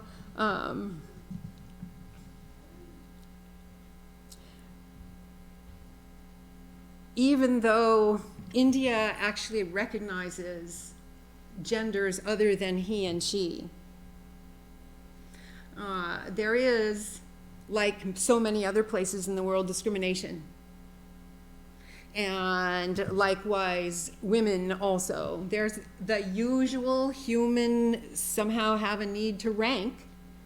And so there is that ranking, I will say. Even though it sounds wonderful, the philosophy sounds wonderful, on boots on ground reality, like most every place else in the world, there's a ranking of who is better and who is not. And so, but nevertheless, Hinduism has some interesting spiritual practices where people must cross genders in order for them to know the divine in the way that they have chosen. Because as I haven't said so, Hinduism is a very individual religion. And individuals, this is why there are so many gods and goddesses. Because personally, each person is going to envision the divine in their own way. And so it's an individual search. It's for the uniting love, whatever, with the divine. And so some of the practices, say for instance, if the god is a male, in this case I'm thinking of Krishna. Most people know beautiful Krishna with his flute and his cowherd friends and the gopis, the milkmaids that loved him. It serves as a story for the passionate love of the divine. There are practices in India where men will live as women in order to put themselves into the mindset of either Sri Radharani, Krishna's consort, or a handmaid of Sri Radharani, Krishna's consort. And even Sri Ramakrishna, who is right here, at some point in his life, practiced that sadhana and lived as a woman. There's also, in the tantric traditions, which typically worship God as a woman, as female, the Divine Mother, there are some tantric traditions that believe that only women can worship the Divine Mother. And so the men, in their religious practice, must transform themselves into women in order to do it. So the lines are blurred. They're there, but in lots of cases, they're very blurred. There are women who have lived as men in order to be cowherd friends of Sri Krishna. And there's so many different kinds of examples, but can't go into it. It's really fascinating. But what does that all mean for us? Justice. I've been sitting here thinking, I wonder what the word for justice, but there is a word in the Sanskrit lexicon that everyone can use, and that is swadharma. So dharma is that which upholds, and swadharma is our personal role in that. So in ancient India, of course, the caste system determined for people what was that kind of behavior. But for all of us sitting here, no matter what religious tradition we belong in, we're faced with so many issues.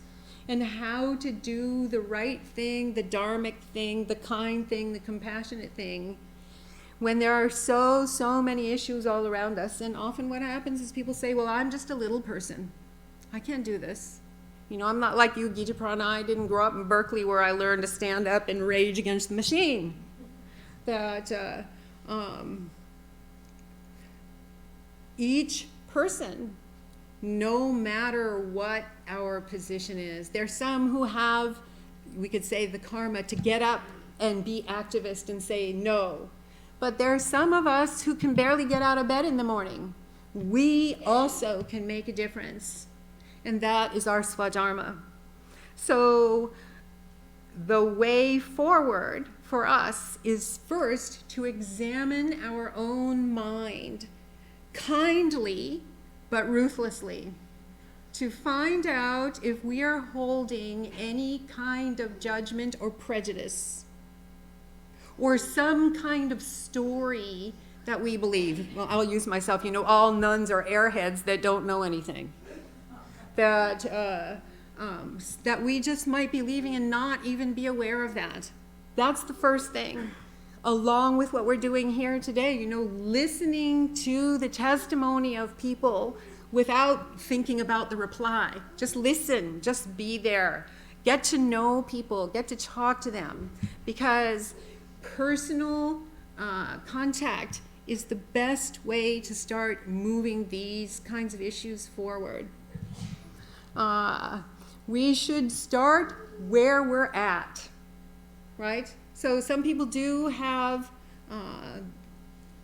platforms from which to speak, but some of us can start with our children or our family or our friends. As someone, I can't remember which one of you was saying, if your friends say something, that find a way to question that.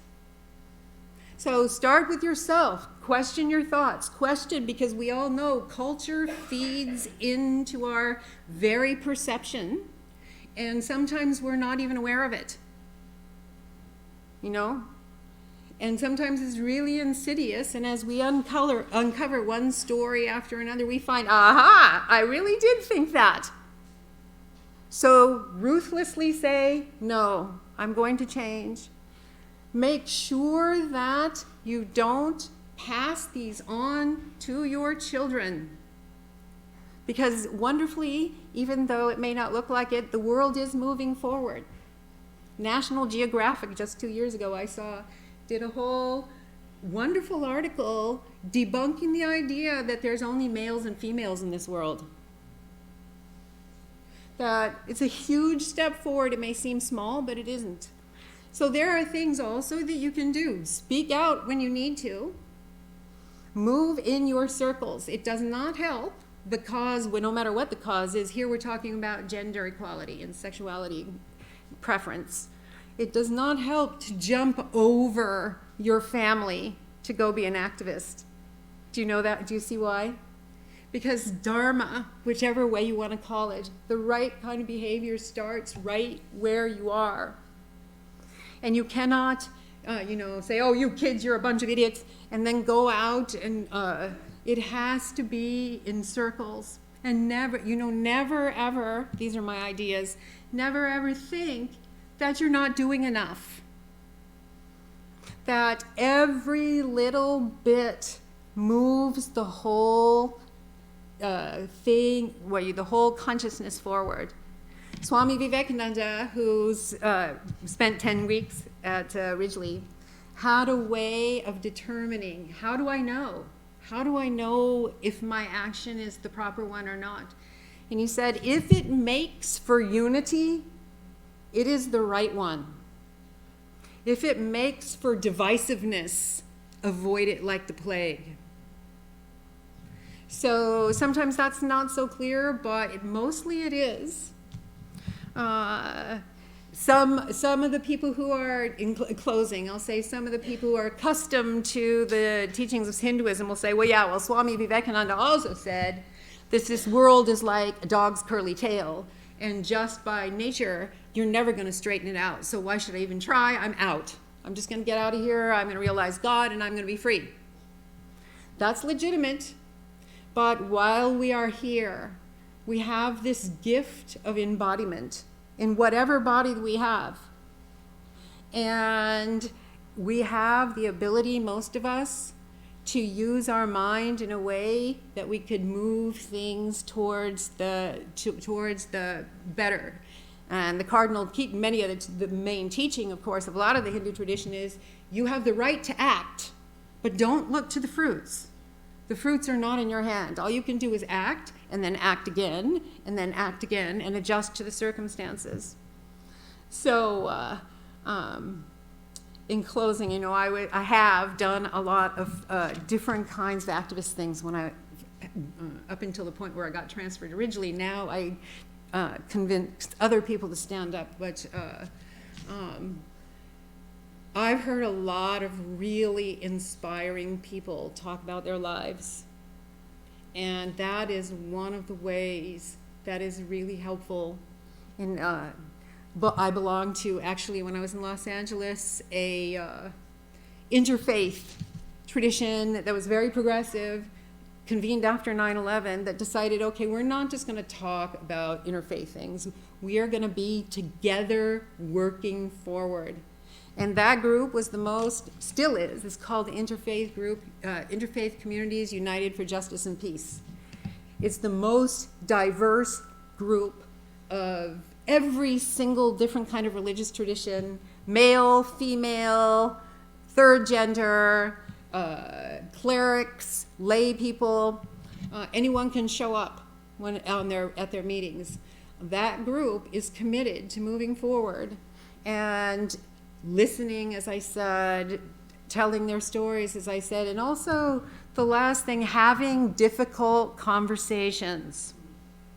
That sometimes interreligious groups tend to kind of, what would you say, in the interest of coming together, avoid the difficult conversations. But a group like that knew each other, loved each other, had enough respect that we had some knockdown, drag-out, difficult conversations. And that's how things move forward. So don't be afraid. Don't be afraid because of what somebody might think. And I'll just end with two quotes that have always inspired me, and I only knew one of them comes from Edmund Burke, who is a Victorian, I guess he was a leader in the Victorian time, but I heard it later on, and that is, the only thing necessary for the triumph of evil, and of course this is back then, so the language is for good men to do nothing. So we could put that the only thing necessary for the triumph of oppression is for good people to do nothing. And the other one is Martin Luther King. Our lives begin to end the day that we become silent about things that matter. And these things matter, friends. We have this gift. And if nothing else, we can look, at least in the Hindu tradition, that each and every being, no matter what is their choice or situation in life, is nothing other than God. I don't even have a, what would you call it, pronoun? I can't say him, her, it. Is nothing other than divine. And our spiritual practice then becomes to relate to all human beings as nothing other than God. And I think that it doesn't really matter which tradition we're talking about here. We can probably all agree. So thank you. This was wonderful, and we need to have more of these. That people used to say, Gij Prana, don't say it. We know you're going to say it. My broken record was, if people in the world see practitioners from different religious traditions working together on an issue, it makes all the difference in the world. Because they say, look, there's a Hindu and a Muslim and a Jew and a Christian and a Sikh all together. And that already says a million things before any of us even open our mouth. So thank you so much, Maharaj, for having this. It's really, really important, and I'm really glad to be invited.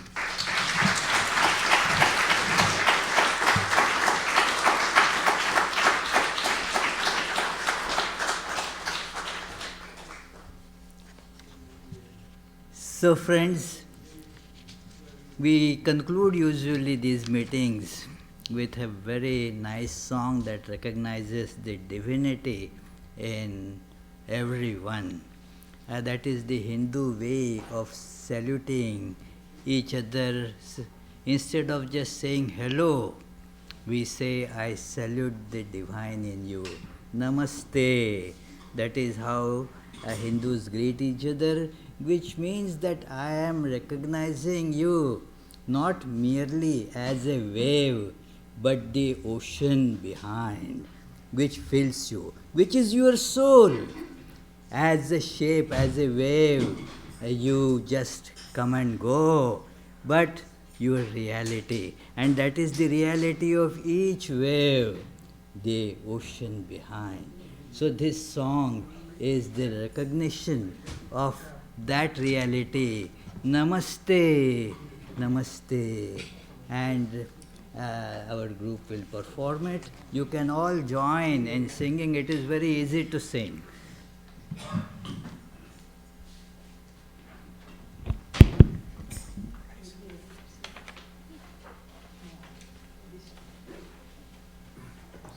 So I love singing this song. It's not only a chance for us to sing, but it's a chance for all of us to sing together to celebrate the unity that we've been hearing about today. So do join in.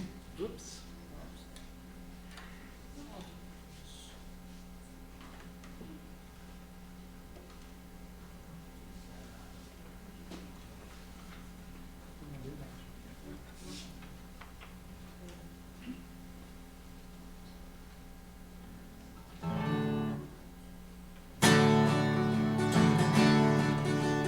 Namaste, namaste, I salute the divine in you.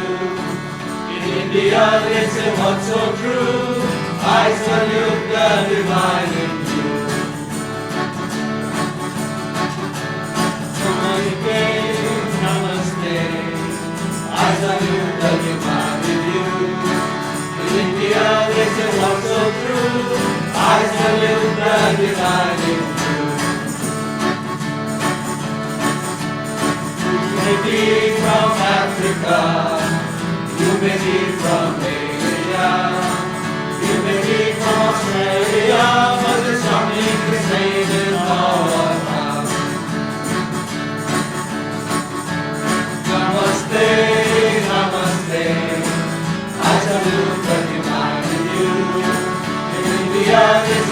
so true. I salute the divine in you. You may be from America, you may be from Europe, you may be from the islands, but there's something the same in all of us. Namaste, namaste. I salute the divine in you. In India they say walk so true. I salute the divine in you. You may be a Christian, you may be Islamic, you may be here praying, but there's something the same in all of us. Namaste, namaste. I salute the divine in you. In India they say walk so true. I salute the divine in you. If you're Native American, Buddhist or Taoist, or if you're a Hindu, there's something the same in all of us. Namaste, namaste. I salute the divine in you. In India they say walk so true. I salute the divine in you. Namaste, namaste. I salute the divine in you. In India they say walk so true. I salute the divine in you. I salute the divine in you. I salute the divine in you.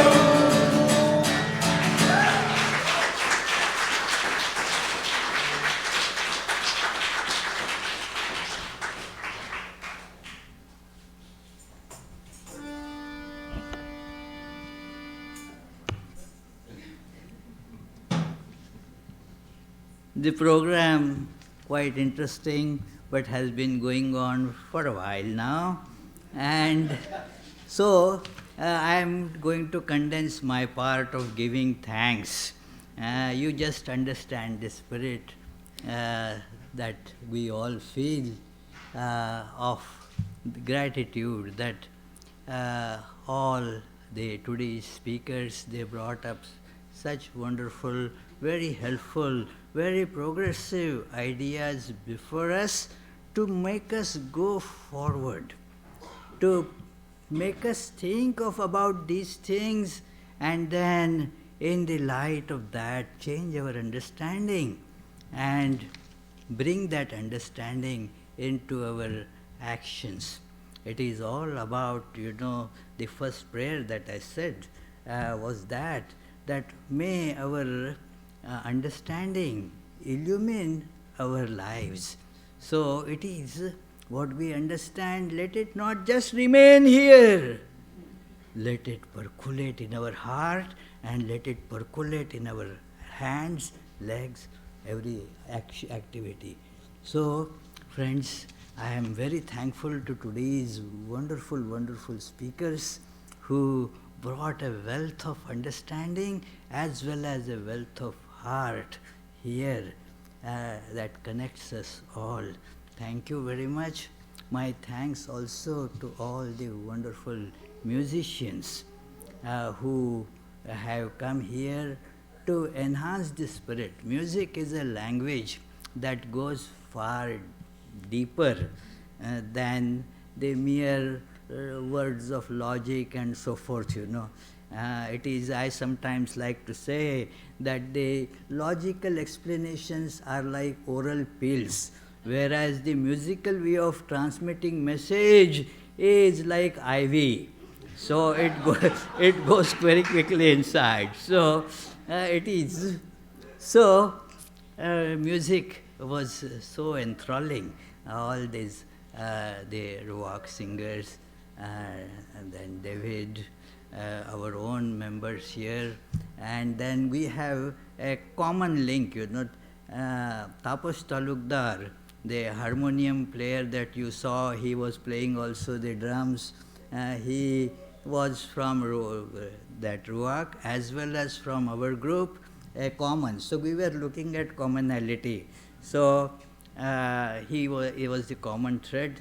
Thank you all musicians for this performance, and thank you for this wonderful dance that brought out this spirit of this. The dancers, those wonderful girls, they are sitting right there. So congratulations and thanks.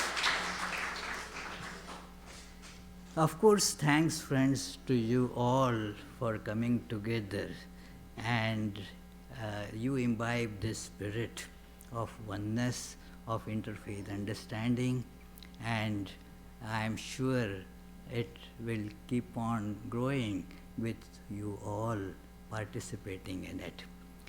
Now I am going to thank a very special person who has been till last Universal Brotherhood Day. He was with us in body and spirit. Now he is with us in spirit only. His name, Kulbhushan Chaudhary, passed away a few months back. He was the backbone, a great supporter of this idea and any activity in Vedanta. And when I broached this idea to him, he wholeheartedly decided that yes, this must be done, and cooperated in every way. Those days I was new to this country. I didn't know much, people, the customs and the interfaith leaders here. So he looked for them for me, and then we started having, and he himself, participated in this in the most interfaith way. I am saying it deliberately, most interfaith. We of course have interfaith understanding and all that, but there is one item that he said that I am going to take up that work, that thing. And there all religions meet, even including all atheists and non-believers, or whatever you may call them, all of them meet together in that, and that is serving the delicious food. So he took up that responsibility through his that group, India Heritage Society and Museum. So and till last year he took care, in spite of not so good health, to be present for this. But his work continues. The same volunteers, they have this year as well enthusiastically have come forward as always with delicious food.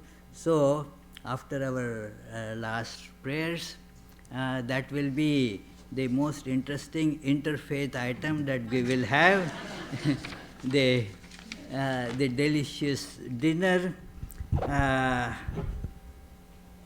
I also would like to tell you about because this is the first service of this new session, all our programs, daily morning meditations, prayers, evening meditations, prayers, all the classes, Sunday lectures, they all are going to start from tomorrow. Actually, they started from today. So next week we have a very important program coming up, and that is an international conference on Ayurveda on coming Saturday the 14th and Sunday the 15th. Ayurveda is an age-old science of health, and this conference will be the program for coming weekend, Saturday and Sunday. The posters, the flyers are available. I won't bore you with the details, but I just am encouraging the participation. Please try to participate in this conference fully or partially, to whatever extent you can. And I will now read our end prayer. Then there will be a song, a prayer to Divine Mother. And then I will call for the grace to be set before. May the Divine, who is Father in heaven of the Christians, the Holy One of the Jewish faith, Allah of the Muslims, Buddha of the Buddhists, Tao of the Taoists, Great Spirit of the Native Americans, Ahur Mazda of the Zoroastrians, and Brahman of the Hindus, lead us from the unreal to the real, from darkness to light, from death to immortality. May the all-loving being manifest oneself unto us and grant us abiding understanding and all-consuming divine love. Peace, peace, peace be unto all.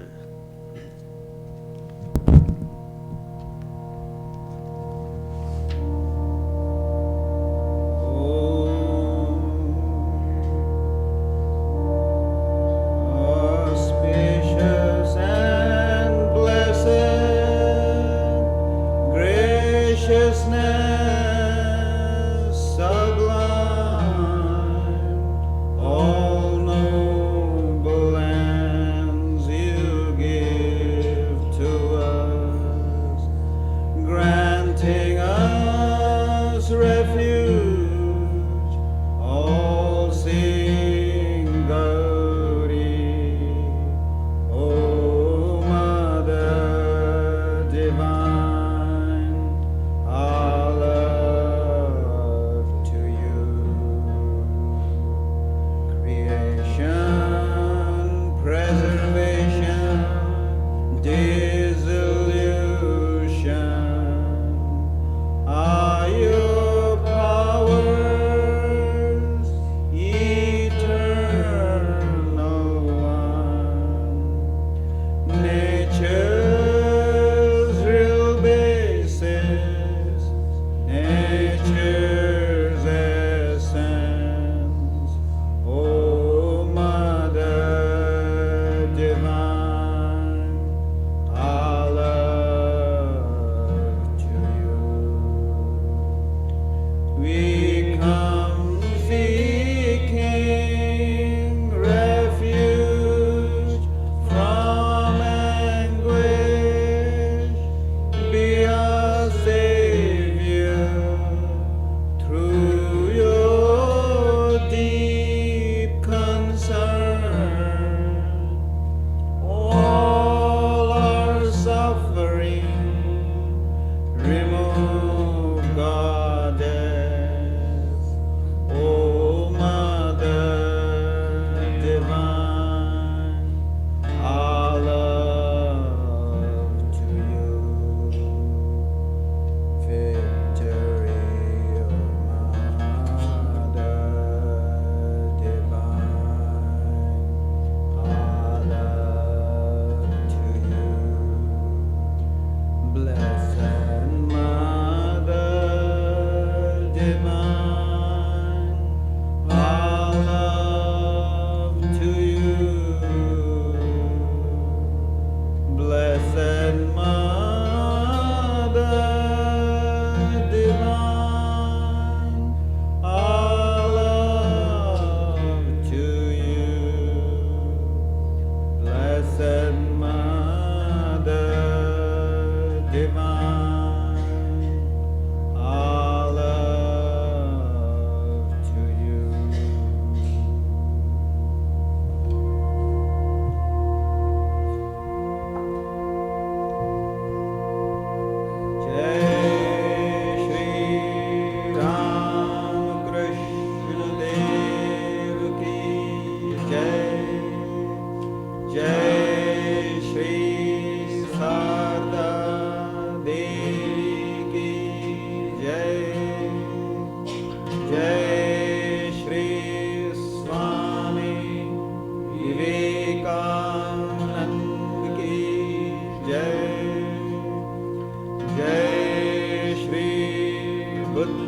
Gurudev ki jai.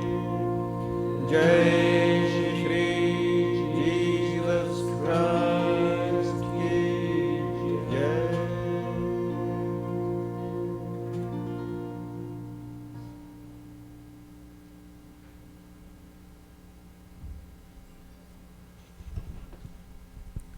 One more announcement, friends, that it is the celebrated religious writer and speaker Karen Armstrong will be speaking on November 15, Friday, November 15, at the First Unitarian Church, 6 to 8 p.m. So please try to attend that program. And now we will say grace. As religious people, we take food after saying grace. There was the story of a tiger, that a man, just encountered a big tiger, and then how to save oneself. So started praying to, "Oh Lord, make this tiger your devotee." And then immediately he saw the expression of the tiger changing, and the tiger kind of bent down. And the man thought that probably I am saved. No, the tiger was just saying grace before starting the dinner, you see. So,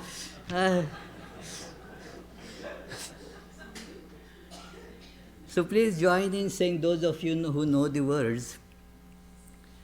Om Brahmarpanam Brahmahavir Brahmagna Brahmanahutam Brahmaivate Nagantavyam Brahmakarma Samadhina Hari Om Tatsat Om Shanti Shanti Shanti.